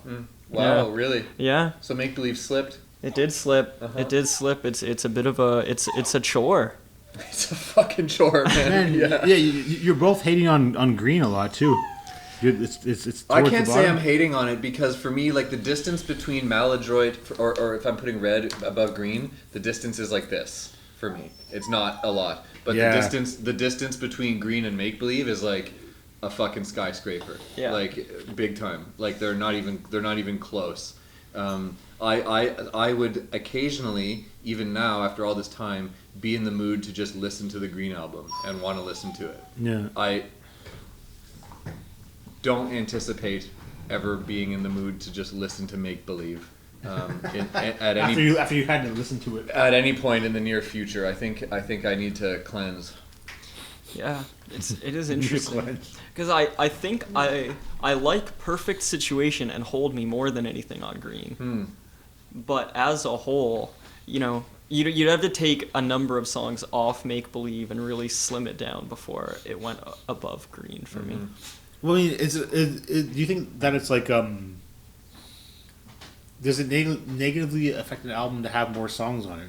It does when those songs are bad. Yes. Okay. Well, that's a fair answer. Yeah, Yes, but because on Maladroit, that is a fair amount of songs, but really I think only, I wouldn't say any of the songs are bad. Maybe one or two of them are in a distinct tier where they're less than the others, but I wouldn't say they're bad.